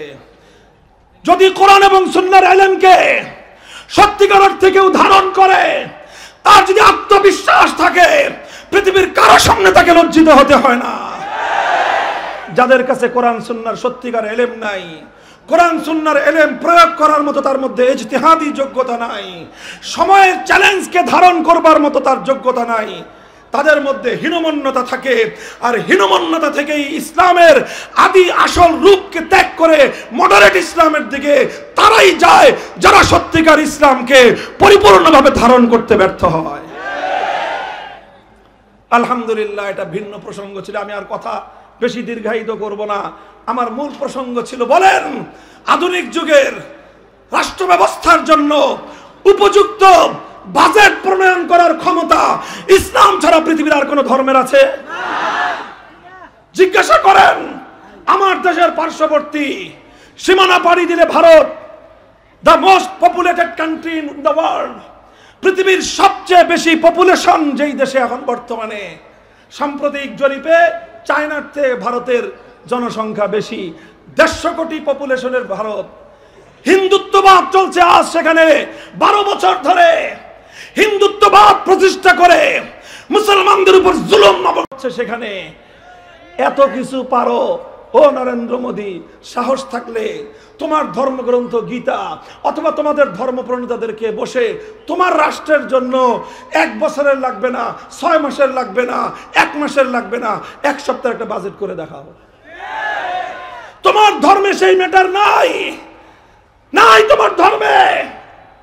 আলহামদুলিল্লাহ, আধুনিক যুগের উপযুক্ত বাজেট প্রণয়ন করার সেই সক্ষমতা একমাত্র কোন ধর্মে আছে? চিৎকার করে বলেন, একমাত্র কোন ধর্মে আছে? আরেকটা দৃষ্টান্ত দেই, সংখ্যালঘু ভাইয়েরা, তাদের মধ্যে এক ধরনের রিউমার ছড়ানো হচ্ছে, সংখ্যালঘু ভাইদের মধ্যে আতঙ্ক সৃষ্টি করার চেষ্টা করা হয় ইসলামের প্রতি। আমি আমার সকল সংখ্যালঘু ভাইদেরকে বিশেষভাবে সম্বোধন করে একটা কথা বলতে চাই। পয়েন্টটা হলো এই, যে কোনো ধর্ম অনুযায়ী যদি কোনো রাষ্ট্র চলে, যেই ধর্ম, আপনারা বুঝতেছেন আমার কথা? আরেকটু বলবো, যে কোনো ধর্ম অনুযায়ী যেই রাষ্ট্র পরিচালিত হবে, সেই রাষ্ট্রে ভিন্ন ধর্মের লোকেরা থাকবে কি থাকবে না? বলেন, সবাই বলেন। আমরা যদি ইসলাম অনুযায়ী রাষ্ট্র চালাই, এই রাষ্ট্রে হিন্দু, বৌদ্ধ, খ্রিস্টান সহ উপজাতি সহ অন্যান্য ধর্মের ভাই বোনেরা থাকবে কি থাকবে না? একই প্রশ্ন, হিন্দু ধর্ম অনুযায়ী রাষ্ট্র চললে মুসলমানরা থাকবে কিনা? বৌদ্ধ ধর্ম অনুযায়ী রাষ্ট্র চললে মুসলমানরা থাকবে কিনা? খ্রিস্ট ধর্ম অনুযায়ী রাষ্ট্র চললে মুসলমানরা থাকবে কিনা? তাহলে যেই ধর্ম অনুযায়ী রাষ্ট্র চলবে, সেই ধর্মে অন্যান্য, ওই রাষ্ট্রে অন্যান্য ধর্মের নাগরিকরাও থাকবে, কথা ঠিক? তাহলে আমার প্রশ্ন হলো, সবগুলো ধর্মের কাছে বিনীত প্রশ্ন,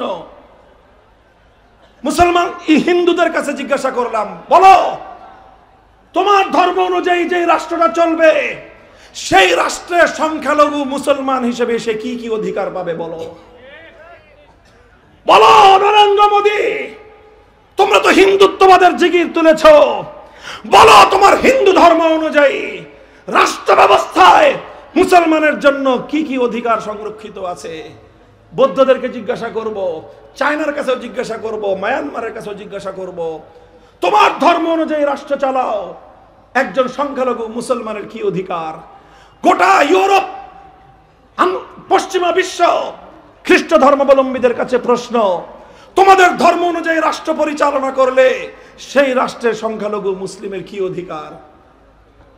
তর্কের খাতিরে ইসরায়েলকেও জিজ্ঞাসা করতে হবে, হে ইহুদিরা জবাব দে, তোদের রাষ্ট্রে বসবাসরত ফিলিস্তিনের মুসলমান, গাজার সংখ্যালঘু মুসলমানরা ওই রাষ্ট্রে তোদের কাছাকাছি বসবাস করে, তাদের জন্য কি অধিকার সংরক্ষিত আছে বল। মুহতারাম হাজিরিন, এই ধর্মগুলোর আলোকে কেউ পরিচালিত রাষ্ট্র ব্যবস্থায় সংখ্যালঘুদের কি কি অধিকার, কি কি নিরাপত্তা, কি কি সুযোগ সুবিধা, তার বিস্তারিত কোনো প্রতিবেদন দিতে পারবে না। নাই সেই ধর্মগুলোর মধ্যে এই বিবরণ। যদি বলেন ধর্মের মধ্যে নাই, প্র্যাকটিক্যাল দেখে নেন। প্র্যাকটিক্যাল আমরা কি দেখতে পাই? হিন্দুত্ববাদের ভারতের দিকে যদি আমি তাকিয়ে দেখি, আমি সেখানে দেখব আমার মুসলমান ভাই গরুর গোশত খাওয়ার অপরাধে জ্বলন্ত আগুনে তাকে পুড়িয়ে মারা হয়। আমি দেখব আমার মুসলিম বোন হিজাব করবার অপরাধে রাস্তাঘাটে তাকে লাঞ্ছনার শিকার হতে হয়। আমি দেখব মায়ানমারে রোহিঙ্গা মুসলমানরা কালেমা পড়বার অপরাধে মায়ের গর্ভ থেকে তার গর্ভবতী সন্তানকে বের করে মায়ের চোখের সামনে ফুটবল খেলা হয়। আমি দেখব ভাইয়ের সামনে বোনকে ধর্ষণ হতে হয়, বাবার সামনে সন্তানকে হত্যা করা হয়। এই তো দৃশ্য দেখব মায়ানমারে। কথা বলেন। বলবেন হুজুর পশ্চিমারা অনেক সভ্য, খ্রিস্টানদের দেশে সমস্যা নাই। বুঝলাম সমস্যা নাই, কিন্তু বলেন কয়েকদিন পর পর ফ্রান্স, ডেনমার্ক, ওই সকল রাষ্ট্রগুলোকে আমরা কি দেখতে পাই? সেই সকল রাষ্ট্রগুলোতে মুসলিম নারীদের জন্য হিজাব পরার উপর বিধিনিষেধ আরোপ করা হয়। বলেন, কথা বলেন, ঠিক না বেঠিক? আমি জিজ্ঞাসা করি, একজন মুসলিম নারীর জন্য হিজাব করা ঐচ্ছিক না ফরজ? বলেন, ঐচ্ছিক না ফরজ? তাহলে তুমি হিজাব ব্যবহারের উপর নিষেধাজ্ঞা আরোপ করার অর্থ হলো এই, মুসলিম নারীকে তোমার দেশে থাকতে হলে ধর্ম মানা যাবে না। কথা বলেন, ঠিক না বেঠিক? তোমরা এইভাবে ডেনমার্ক, হল্যান্ড, ফ্রান্স, বিভিন্ন দেশে 2 দিন পর পর সরওয়ারে কায়নাত রাহমাতুল লিল আলামিন মুহাম্মদ আরবি সাল্লাল্লাহু আলাইহি ওয়াসাল্লামকে নিয়ে জঘন্য কটূক্তি করা হয়। কথা বলেন, ঠিক না বেঠিক? শার্লি হেবদো পত্রিকার ফ্রন্ট পেজে প্রচ্ছদ পত্রে আমার নবীকে ব্যঙ্গ করা হয়। তার বিরুদ্ধে মুসলমানরা ক্ষিপ্ত হলে গোটা ইউরোপের প্রত্যেকটা রাষ্ট্রপ্রধান একসাথে হয়ে মুসলমানদের নবীর বিরুদ্ধে কটূক্তি করার জন্য রাজপথে নেমে আসে। এই তো তোমাদের ধর্মীয় স্বাধীনতা। কথা বলেন, ঠিক না বেঠিক? আর ইসরায়েলের কথা কি বলবো? ইহুদিদের কাছে মুসলমান হিসেবে কি অধিকার পায়? গাজার মুসলমানকে জিজ্ঞাসা করেন। মুসলমান হওয়ার অপরাধ কত বড় অপরাধ, আজকে ফিলিস্তিনের 70 বছরের ইতিহাস পড়ে দেখেন। এই তো হলো হিন্দুদের চিত্র, এই হলো বৌদ্ধদের চিত্র, এই হলো খ্রিস্টানদের চিত্র, এই হলো ইহুদিদের চিত্র। আমাদেরকে প্রশ্ন করেন যে হুজুর ইসলাম কায়েম হলে ইসলামী রাষ্ট্রে সংখ্যালঘুদের কি অধিকার? আমার বলতে হবে না, কোন আলেমের বলতে হবে না, সরাসরি রাহমাতুল লিল আলামিন মুহাম্মদ আরবি সাল্লাল্লাহু আলাইহি ওয়াসাল্লামের রেফারেন্স দিয়ে আমরা তোমাদের কাছে বলতে পারবো আমাদের ধর্মের মূলনীতি হলো আল খামরু লাহুম কাল খাল্লি লানা ওয়াল খিনজিরু লাহুম কাশশাতি লানা লাহুম মা লানা ওয়া আলাইহিম মা আলাইনা। উলামায়ে কেরাম যারা আছেন, এটা উসুল, ফিকহের উসুল, সংখ্যালঘু সংক্রান্ত মূলনীতি। সংখ্যালঘু সংক্রান্ত মূলনীতিটা হলো এই, দেখেন আমরা ওদের দেশে গরু খাইলে, ওদের দেশে গরুর গোশত বহন করলে জ্বলন্ত আগুনে পুড়িয়ে হত্যা করা হয়। আমার দেশে যদি কোনো হিন্দু, কোনো খ্রিস্টান শুয়োর পালন করে, ইসলামী রাষ্ট্রে, খেলাফত রাষ্ট্রে একজন হিন্দু নাগরিক, একজন খ্রিস্টান নাগরিক সেই রকম ভাবে শুকর পালন করবার অধিকার সংরক্ষণ করবে একজন মুসলমান যেরকম বকরি এবং ছাগল আর ভেড়া পালন করার অধিকার রাখে। একজন মুসলিম নাগরিকের একটা বকরির বাচ্চা যদি কেউ অন্যায়ভাবে মেরে ফেলে, তার কাছ থেকে তার ক্ষতিপূরণ আদায় করে দেওয়া রাষ্ট্রের দায়িত্ব।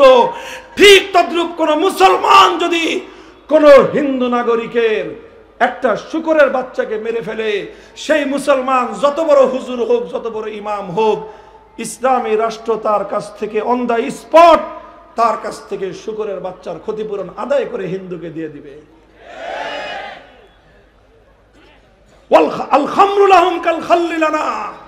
মুসলিম রাষ্ট্রের মধ্যে একজন মুসলিম নাগরিক যেরকম জুস পান করতে পারে, আমের জুস, বেদানার জুস, শরবত যেমন পান করতে পারে, রাষ্ট্রের পারমিশন নিয়ে মুসলিম রাষ্ট্রে বসবাস করে অন্য ধর্মাবলম্বীরা তারা নেশা জাতীয় দ্রব্য পান করতে পারবে যদি তাদের ধর্মে সেই নেশা পান করা এলাও হয়। আরে ইসলাম তো তোমাকে এই নিরাপত্তা দিয়েছে, লাহুম মা লানা ওয়া আলাইহিম মা আলাইনা। মুসলিম রাষ্ট্রের উপর যদি হামলা চালায় কোন শত্রু রাষ্ট্র, তাহলে সেই হামলা মোকাবেলা করার জন্য যদি কোনো সংখ্যালঘু স্বেচ্ছায় এগিয়ে আসতে পারে, স্বেচ্ছায় এগিয়ে না আসলে ইসলামী রাষ্ট্র তাকে প্রতিরক্ষা ব্যবস্থা অংশগ্রহণ করতে বাধ্য করবে না।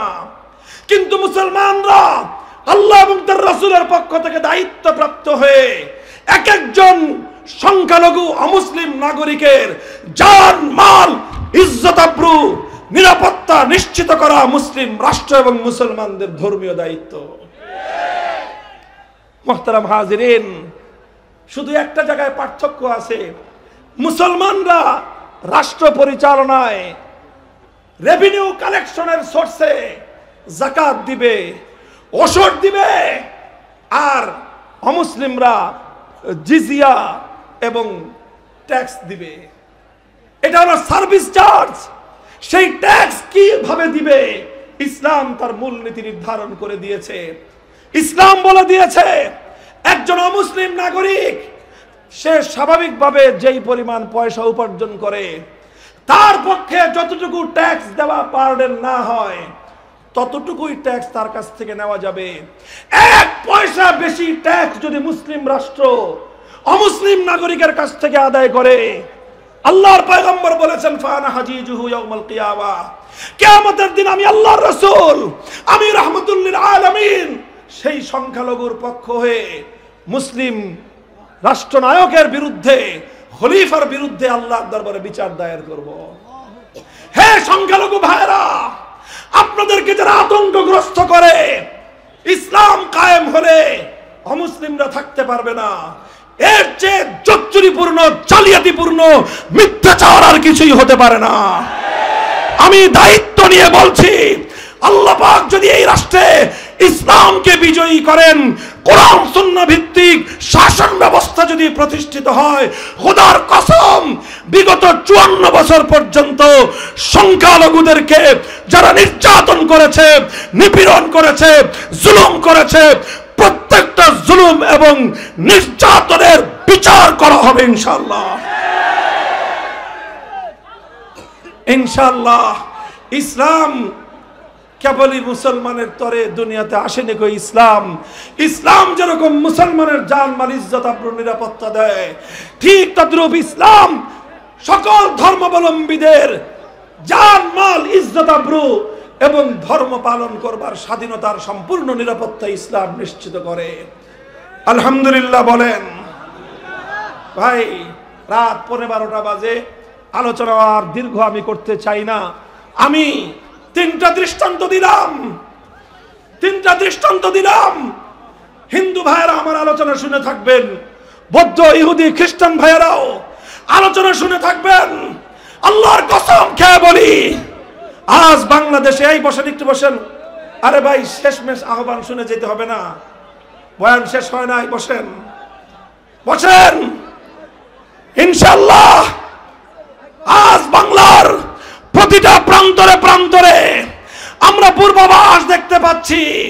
সূর্য উদয়ের আগে যেরকম সুবহে সাদেক উদিত হয়, পূর্বের আকাশ আলোকিত হয়ে যায়, ঠিক তদ্রূপ বাংলার পূর্ব দিগন্তে আজ ইসলাম কায়েম হওয়ার সুবহ সাদেকের আলো দেখা যাচ্ছে। ইসলামের সূর্য এখনো ওঠে নাই, তবে জুলাই বিপ্লবের মধ্য দিয়ে প্রমাণ হয়েছে আগামীর বাংলাদেশ ইসলামের বাংলাদেশ, খেলাফতের বাংলাদেশ।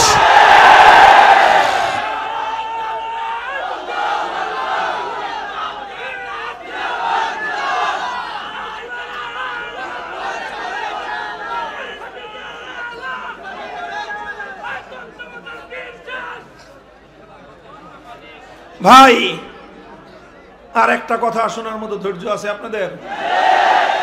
তাহলে কেউকে মাঝখান দিয়ে উঠতে দিয়েন না। মানুষ ওঠা বসা করলে, আমরা শিক্ষক মানুষ তো আলোচনা করতে পারি না, একজন উঠলেই মাথার মধ্যে ব্যথা শুরু হয়ে যায়। এই জন্য মেহেরবানি করে কেউ আর 5-7 মিনিট একটা জরুরি কথা বলি। আমি যা বললাম আমার তো একটা মেসেজ দিতে হবে রে ভাই আপনাদের কাছে। এই খালি মেসেজ ছাড়া গল্প শুনে যাওয়ার লোক আমরা না ভাই। আপনার কাছে দায়িত্ব দিয়ে যেতে হবে তো নাকি? আনালে 100 ঘন্টা চিৎকার চেঁচামেচি খামা খাই, খালি আমরা চিৎকার করব আর আপনারা কিছুক্ষণ বিনোদন করে বাড়িতে চলে যাবেন। হ্যাঁ, দায়িত্ব নিয়ে যেতে হবে, কথা বলেন ঠিক কিনা? এতক্ষণ পর্যন্ত আমার আলোচনার মূল বিষয় এটাই যে আলহামদুলিল্লাহ আধুনিক যুগের রাষ্ট্র ব্যবস্থা পরিচালনা করবার মতো সমস্ত উপাদান, সমস্ত ম্যাটার, সমস্ত দলিল প্রমাণ, সমস্ত রূপরেখা এবং ফর্মুলা যদি থেকে থাকে একটা মাত্র ধর্মের মধ্যেই আছে, সেই ধর্মের নাম ইসলাম। চিৎকার করে বলেন সেই ধর্মের নাম। যেহেতু একমাত্র ইসলামের মধ্যেই এই ব্যবস্থা আছে, অন্য কোন ধর্মের মধ্যেই আধুনিক যুগের রাষ্ট্রের রূপরেখা আছে না। থাকার কারণ হলো ওই ধর্মগুলো আল্লাহ এই যুগের জন্য পাঠান নাই। এটাই হলো মূল পার্থক্য। ধর্মের দোষ না, দোষ হলো যারা অচল ধর্মকে সচল যুগে চালাইতে চায়। দোষ তো ভাই তোমাদের। বলো না মামুনুল হক সাহেব ধর্মের বিরুদ্ধে কটূক্তি করেছে? না, আমি সব ধর্মকে সম্মান জানিয়ে কথা বলেছি। বলেন ভাই, আপনার দাদা মারা গেছে, এই কথা বললে আপনার দাদার অসম্মান হয়? বলেন ভাই, আপনার দাদা মারা গেছে, তো এটার মধ্যে অসম্মানের কি হলো? তিনি তো মারা গেছেন। আপনার বাবা মারা গেছেন, এই কথা বলার মধ্যে কোনো অসম্মান আছে? ভাই ঠিক তদ্রূপ হিন্দু ধর্ম, বৌদ্ধ ধর্ম, খ্রিস্ট ধর্ম, ইহুদি ধর্ম, এগুলোকে যে আল্লাহ পাঠিয়েছিলেন সে আল্লাহর ঘোষণা অনুযায়ী ধর্মগুলো মারা গেছে। সেই ধর্মগুলোর উত্তরসূরি ইসলাম ধর্ম বেঁচে আছে। বলেন জিন্দা এবং মুর্দা মানুষের মধ্যে তফাৎ আছে না নাই? ঠিক তদ্রূপ অন্য ধর্ম আর ইসলাম ধর্মের মধ্যে সেই তফাৎ। অন্য ধর্মগুলো ডেট এক্সপায়ার্ড ধর্ম, অন্য ধর্মগুলো মৃত ধর্ম। ইসলাম ধর্ম কিয়ামত পর্যন্ত একমাত্র জীবিত ধর্ম। আমি কোন ধর্মের বদনাম করেছি? আমি বলেছি ধর্মগুলো মারা গেছে। আপনার বাবা মারা গেছে, এটা আপনার বাবার অসম্মান? আপনার দাদা মারা গেছে, এটা অসম্মান? এটা যেরকম অসম্মান না, অন্য ধর্মগুলো মারা গেছে এই কথা বলাটা রিয়েলিটি। তোমরা রিয়েলিটি মেনে নাও, তাহলে তো গন্ডগোল শেষ। কথা বলেন ঠিক না বেটা? ভাই আখেরি কথা হলো, যেহেতু ওই ধর্মগুলো রাষ্ট্র ব্যবস্থায় ইসলামের সঙ্গে প্রতিযোগিতায় টিকতে পারবে না, এই জন্য ইহুদি খ্রিস্টানরা বিশেষ করে সঙ্গে বৌদ্ধ এবং হিন্দুদেরকে সঙ্গে নিয়ে একটা ষড়যন্ত্রের দানা পাকিয়েছে। সেই ষড়যন্ত্রের দানাটা হলো ইসলামের বিরুদ্ধে। যেহেতু তারা আধুনিক যুগের রাষ্ট্র ব্যবস্থার রূপরেখা দিতে পারবে না, আর আধুনিক যুগের রাষ্ট্র ব্যবস্থার রূপরেখা দিতে পারবে একমাত্র ইসলাম, এই জন্য তারা রাষ্ট্র ব্যবস্থার রূপরেখা দিতে না পারার ব্যর্থতা ঢাকবার জন্য তারা এক নতুন স্লোগান, নতুন এক মতবাদ দুনিয়ার সামনে এনেছে। বলে যে ধর্মে, রাষ্ট্রের মধ্যে কোনো ধর্ম চলবে না, রাষ্ট্র হবে ধর্ম নিরপেক্ষ। রাষ্ট্র কি হবে? কেন রে ভাই, রাষ্ট্র কেন তোমার ধর্ম নিরপেক্ষ হবে বলো? আমি প্রশ্ন করলাম, সব ধর্মাবলম্বীরা জবাব দিয়েন। ধর্ম ভালো জিনিস না খারাপ জিনিস? বলেন, ধর্ম ভালো জিনিস না খারাপ জিনিস? আচ্ছা, ধর্ম যদি ভালো জিনিস হয়ে থাকে, রাষ্ট্রের ভালোর দরকার আছে না নাই? সবাই বুঝে শুনে বলেন, রাষ্ট্রের ভালোর দরকার আছে না নাই? রাষ্ট্রের যদি ভালোর দরকার হয়ে থাকে, ধর্ম যদি ভালো হয়ে থাকে, তাহলে রাষ্ট্রে ধর্ম চলবে না কেন বল? এটা বলে চোরার দল, চোরার দল। ধর্ম যদি ভালো হয়ে থাকে, রাষ্ট্রের যদি ভালোর দরকার হয়ে থাকে, এবার বল রাষ্ট্রে সেই ভালোর দরকার পড়বে না কোন যুক্তিতে? যুক্তি একটাই। কাহিনীটা হলো এখানে হিন্দু, বৌদ্ধ, ইহুদি, খ্রিস্টান, অন্য কোন ধর্ম যেহেতু আধুনিক যুগের রাষ্ট্রের রূপরেখা দিতে পারে না, এই জন্য ইসলামের সঙ্গে তারা কম্পিটিশন এবং প্রতিযোগিতায় টিকতে পারবে না। একমাত্র পারবে ইসলাম। তো যখন একমাত্র ইসলাম পারবে, প্রতিযোগিতা যদি চাই আমরা ডাকি, সব ধর্মের কাছ থেকে আমরা আহ্বান করলাম, সব ধর্মাবলম্বীরা সাবমিট করো রাষ্ট্রের রূপরেখা। যেই ধর্মেরটা আমাদের কাছে সবার দৃষ্টিতে শ্রেষ্ঠ বলে বিবেচিত হবে, সেই ধর্মের রূপরেখা অনুযায়ী আমরা রাষ্ট্র পরিচালনা করব।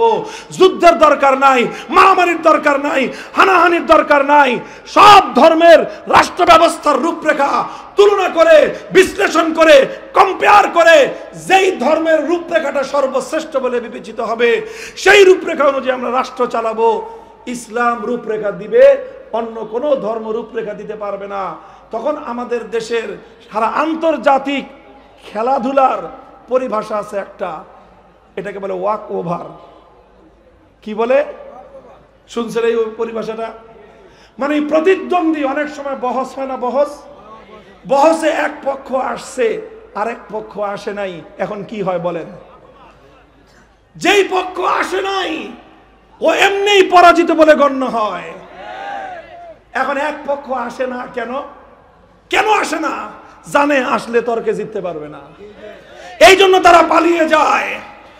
অন্য ধর্মগুলো জানে ইসলাম ধর্মের সঙ্গে আধুনিক যুগের রাষ্ট্র ব্যবস্থার রূপরেখার প্রতিযোগিতায় ময়দানে টিকতে পারবে না, এই জন্য তারা ইসলামের সঙ্গে প্রতিযোগিতায় লিপ্ত না হয়ে নতুন ষড়যন্ত্রের জাল বুনেছে।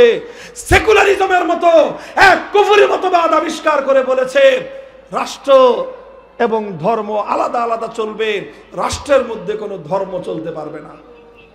নাউজুবিল্লাহ পড়েন একবার। আমি এই জন্য একটা গল্প বলি বিভিন্ন মাহফিলে, আপনাদের কাছেও শুনিয়েছি কিনা জানি না।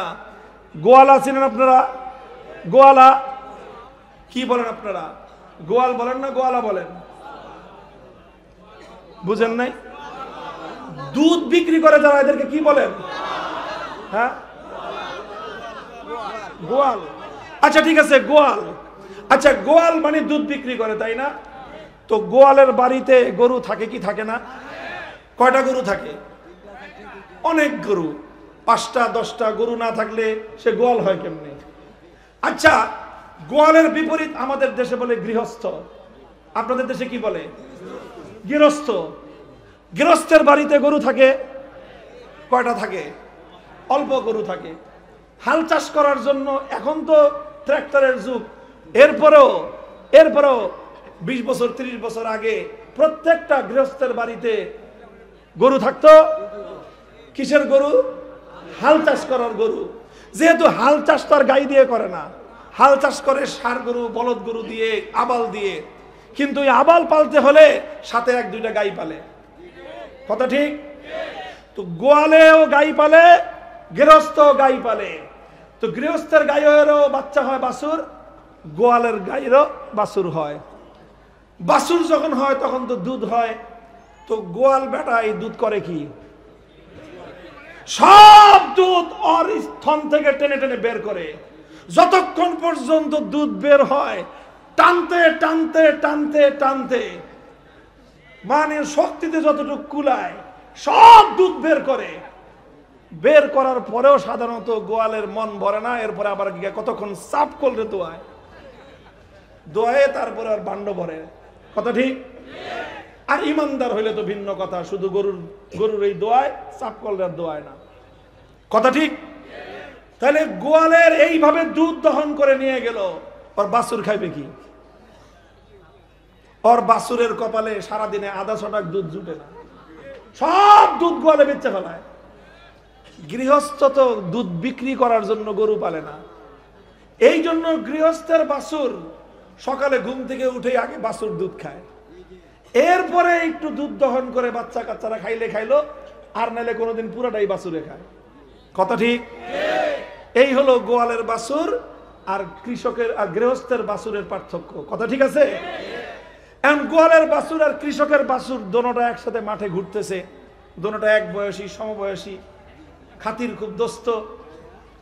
এক দোস্ত আরেক দোস্তে মাঠে ঘুরতে ঘুরতে কয়, দোস্ত চলো দুইজনে মিলে একটা প্রতিযোগিতা দেই, কম্পিটিশন দেই। কি দিবে? কম্পিটিশন দিবে। গোয়ালের বাছুর জিজ্ঞাসা করে, কি কম্পিটিশন দিতে চাস? গৃহস্থের বাছুর কয়, চল এক কাজ করি, ওই যে দূরে দেখা যায় যে একটা মাঠের মধ্যখানে একটা গাছ, ভিটা বলে আমাদের দেশে, একটু উঁচা জায়গা থাকলে কি বলেন আপনারা? হ্যাঁ, টিলা, টিলা বা ভিটা। কই যে 3-4 মাইল দূরে যে টিলা দেখা যায়, এখান থেকে চল দৌড় দেই, দেখি কে আগে ওই টিলায় যেতে পারে। এখন গোয়ালের বাছুর চিন্তা করে, তুই তো সকালবেলা দুধ খেয়ে আইছস আধা কেজি, আবার বাড়িতে গিয়ে খাইবি আরো আধা কেজি, তোর শরীরে তো দুধ খেয়ে খেয়ে এনার্জি আর শক্তি জন্মাইছে তোমার শরীরে।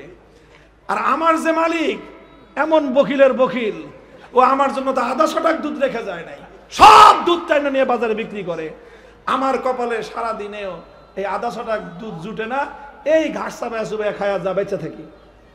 আমার শরীরে তো এত শক্তি আর এনার্জি নাই, তোমার সাথে আমি 3 মাইল দৌড়াবো। এখন দৌড়ে যেহেতু পারবে না, ও কয় কি জানেন? দৌড় বেটা, যেই রোদ পড়ছে টাক ফাটা রোদ, এই রোদ্রের মধ্যে কেউ দৌড়ায়? খামাখা দৌড়ের প্রতিযোগিতা দিতে কষ্ট। কয় তাহলে কি করবি? কয় আমরা দুইজন এসে একটা ভিন্ন প্রতিযোগিতা দিই। কি প্রতিযোগিতা? কয় এখানে তুই বয়, এখানে আমি বসি, দুইজন বসে লেজ নাড়াই, দেখি কে বেশি লেজ নাড়াইতে পারে। বুঝেন নাই কথা? আমাদের পরিভাষায় লেজ নাড়ানো এটা একটা পরিভাষা, বলে বসে বসে লেজ নাড়াও, এটা বলা হয় তাদেরকে যারা খুব কর্মঠ, না যারা অলস, অলসদেরকে বলে বসে বসে লেজ নাড়াও। অকর্মণ্য যারা, তারা বসে বসে লেজ নাড়ায়। তো ভাই, গোয়ালের বাছুর দুধ না পেয়ে, পুষ্টিকর খাদ্য না পেয়ে, শরীরে এনার্জি নাই, ও হলো অলস, অকর্মণ্য। গৃহস্থের বাছুর দুধ খেয়ে শরীরে এনার্জি, শক্তিমান, সবল, সুঠাম। ওই বসে বসে আইসামি করা, বসে বসে অকর্মণ্যগিরি করা গৃহস্থের বাছুরের ধাতে সয় না। তাই বেটা পোলাপান মানুষ দৌড়ামো এখন, গাদা জানি কথাকার, বসে বসে লেজ নাড়ানো এটা কোনো কর্মঠের কাজ নাকি? কথা বলেন ঠিক না বেঠিক?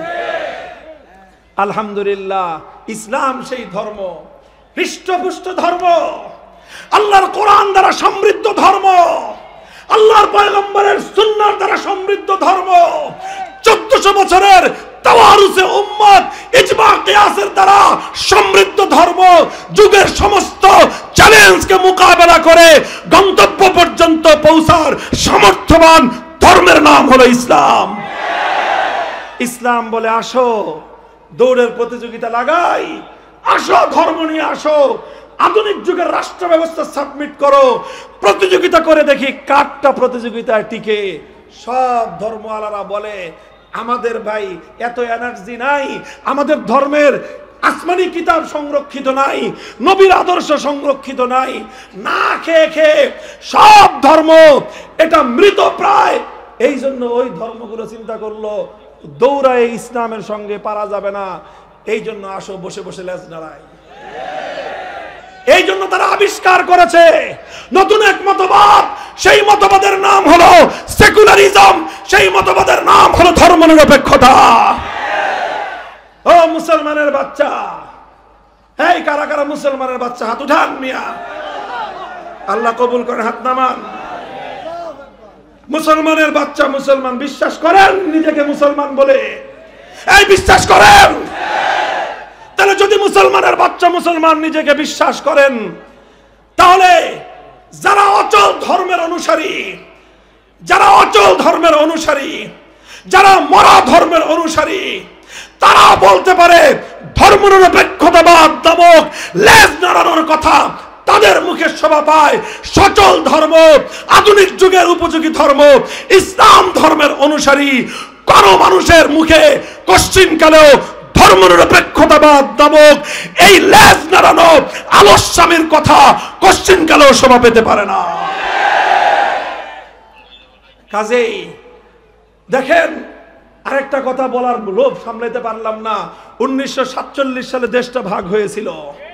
কথা ছিল যারা ইসলাম চাও তারা সীমান্তের এই পারে, যারা ধর্মনিরপেক্ষতা চাও তারা সীমান্তের ওই পারে। কথা বলেন ঠিক না বেঠিক? সেই ভাগ, সেই বাটোয়ারা আজ পর্যন্ত বাতিল হয় নাই। ইনশাআল্লাহ সেই বাটোয়ারা কিয়ামত পর্যন্ত বাতিল হতে পারবে না।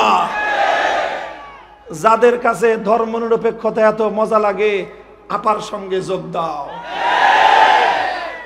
তোমার আপারও ভাল লাগতো ধর্মনিরপেক্ষতা, ওই রাষ্ট্রের জন্ম হয়েছে ধর্মনিরপেক্ষতার উপর। তোমার আপার কাছে প্রিয় ছিল ধর্মনিরপেক্ষতা, তার দাদার কাছেও প্রিয় হলো ধর্মনিরপেক্ষতা। দাদার সঙ্গে আপার সঙ্গে মিলে হয়ে গেছে, চলে গেছে ধর্মনিরপেক্ষতার দেশে।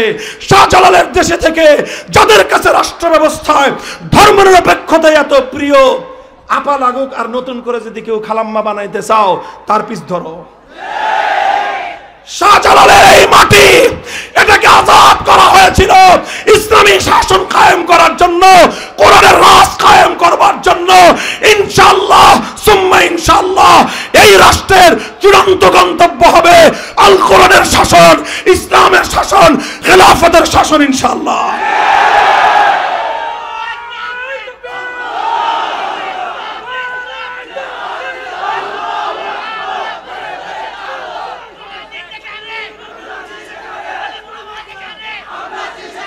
ইনশাআল্লাহ আমরা আস্থার সঙ্গে বলতে পারি, আমাদের স্লোগান ধারণ করেছি, ধর্ম বর্ণ ভিন্ন মত সবার জন্য খেলাফত।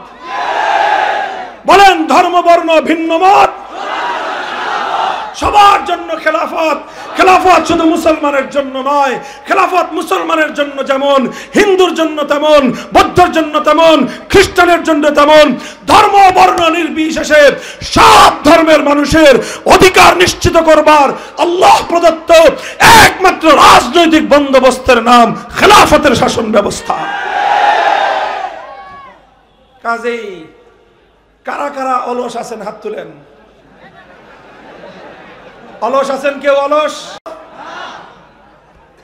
কর্মঠ কারা আছে? কর্মঠ। এই স্লোগান তুলতে হবে এবার, নতুন স্লোগান।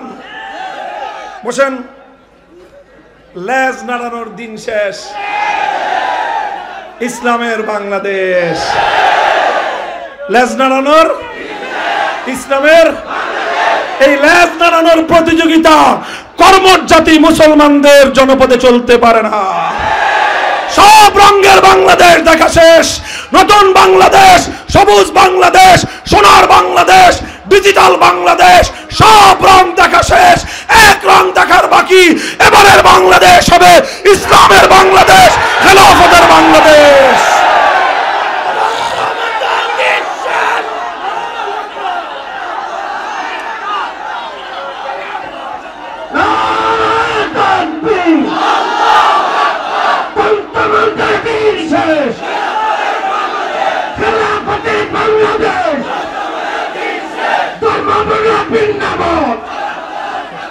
সবাই জন্য খেলাফত,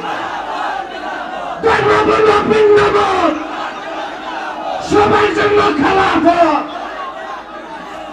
এই শুধু কথার কথা, এগুলা শুধু কথার কথা না, শপথ? বলেন শপথ, অঙ্গীকার। কার সাথে? কার সাথে? আল্লাহ আমাদের শপথ কবুল করুন। সবাই বসেন, সবাই বসেন, কেউ দাঁড়াবেন না। সুবহানাল্লাহি ওয়া বিহামদিহি, সুবহানাকাল্লাহুম্মা বিহামদিক, আশহাদু আল্লা ইলাহা ইল্লা আনতা, আস্তাগফিরুকা ওয়া আতুবু ইলাইক। ইয়া হাইয়্যু ইয়া কাইয়্যুম বিরহমাতিকা নাস্তাগীস, আসলিহ লানা শানানা কুল্লাহ ওয়া লা তাকিলনা ইলা আনফুসিনা তারফাতা আইন। ইলাহুল আলামিন, রব্বুল আলামিন, আয় আল্লাহ, পুরান বাজার তাফসীর কমিটির উদ্যোগে আয়োজিত আজিম উশান ঐতিহাসিক এই তাফসীরুল কোরআন মাহফিলকে আপনি কবুল এবং মঞ্জুর ফরমান। আয় আল্লাহ, এই মাহফিলকে আপনি কিয়ামত পর্যন্ত কায়েম আর দায়েম রাখুন। আয় আল্লাহ, কোরআনের নূর মানুষের বুকে বুকে আপনি প্রজ্বলিত করে দিন। আয় আল্লাহ, আল্লাহ আপনার কোরআন অনুযায়ী, আপনার দ্বীন এবং ইসলাম অনুযায়ী আমাদের জিন্দগির প্রতিটি ক্ষেত্রকে সুচারুরূপে পরিচালিত করার তৌফিক এনায়াত ফরমান। ইলাহুল আলামিন, আমাদের পূর্বপুরুষ, আমাদের বাবা মা দাদা দাদি, বিশেষ করে দুনিয়া থেকে যারা চলে গিয়েছেন সকলকে আপনি মাগফিরাত নসিব ফরমান। আমাদের পরবর্তী প্রজন্ম সন্তান সন্ততিদেরকে দ্বীনের উপর ইস্তেকামতের সাথে রাখুন। আয় আল্লাহ, যতদিন আমরা হায়াতে থাকি ঈমানের উপর, ইসলামের উপর রাখুন। আয় আল্লাহ, মরণের সময় ঈমানের সাথে আল্লাহ মৃত্যু নসিব ফরমায়া দেন। আয় আল্লাহ, আমাদের এই প্রাণপ্রিয় মাতৃভূমি প্রতি ইঞ্চি মাটিকে আপনি ইসলামের ঘাঁটি হিসেবে কবুল ফরমান। রব্বানা তাকাব্বাল মিন্না ইন্নাকা আনতাস সামিউল আলিম। সুবহান রাব্বিকা রাব্বিল ইজ্জাতি আম্মা ইয়াসিফুন ওয়া সালামুন আলাল মুরসালিন। আলহামদুলিল্লাহি রাব্বিল আলামিন।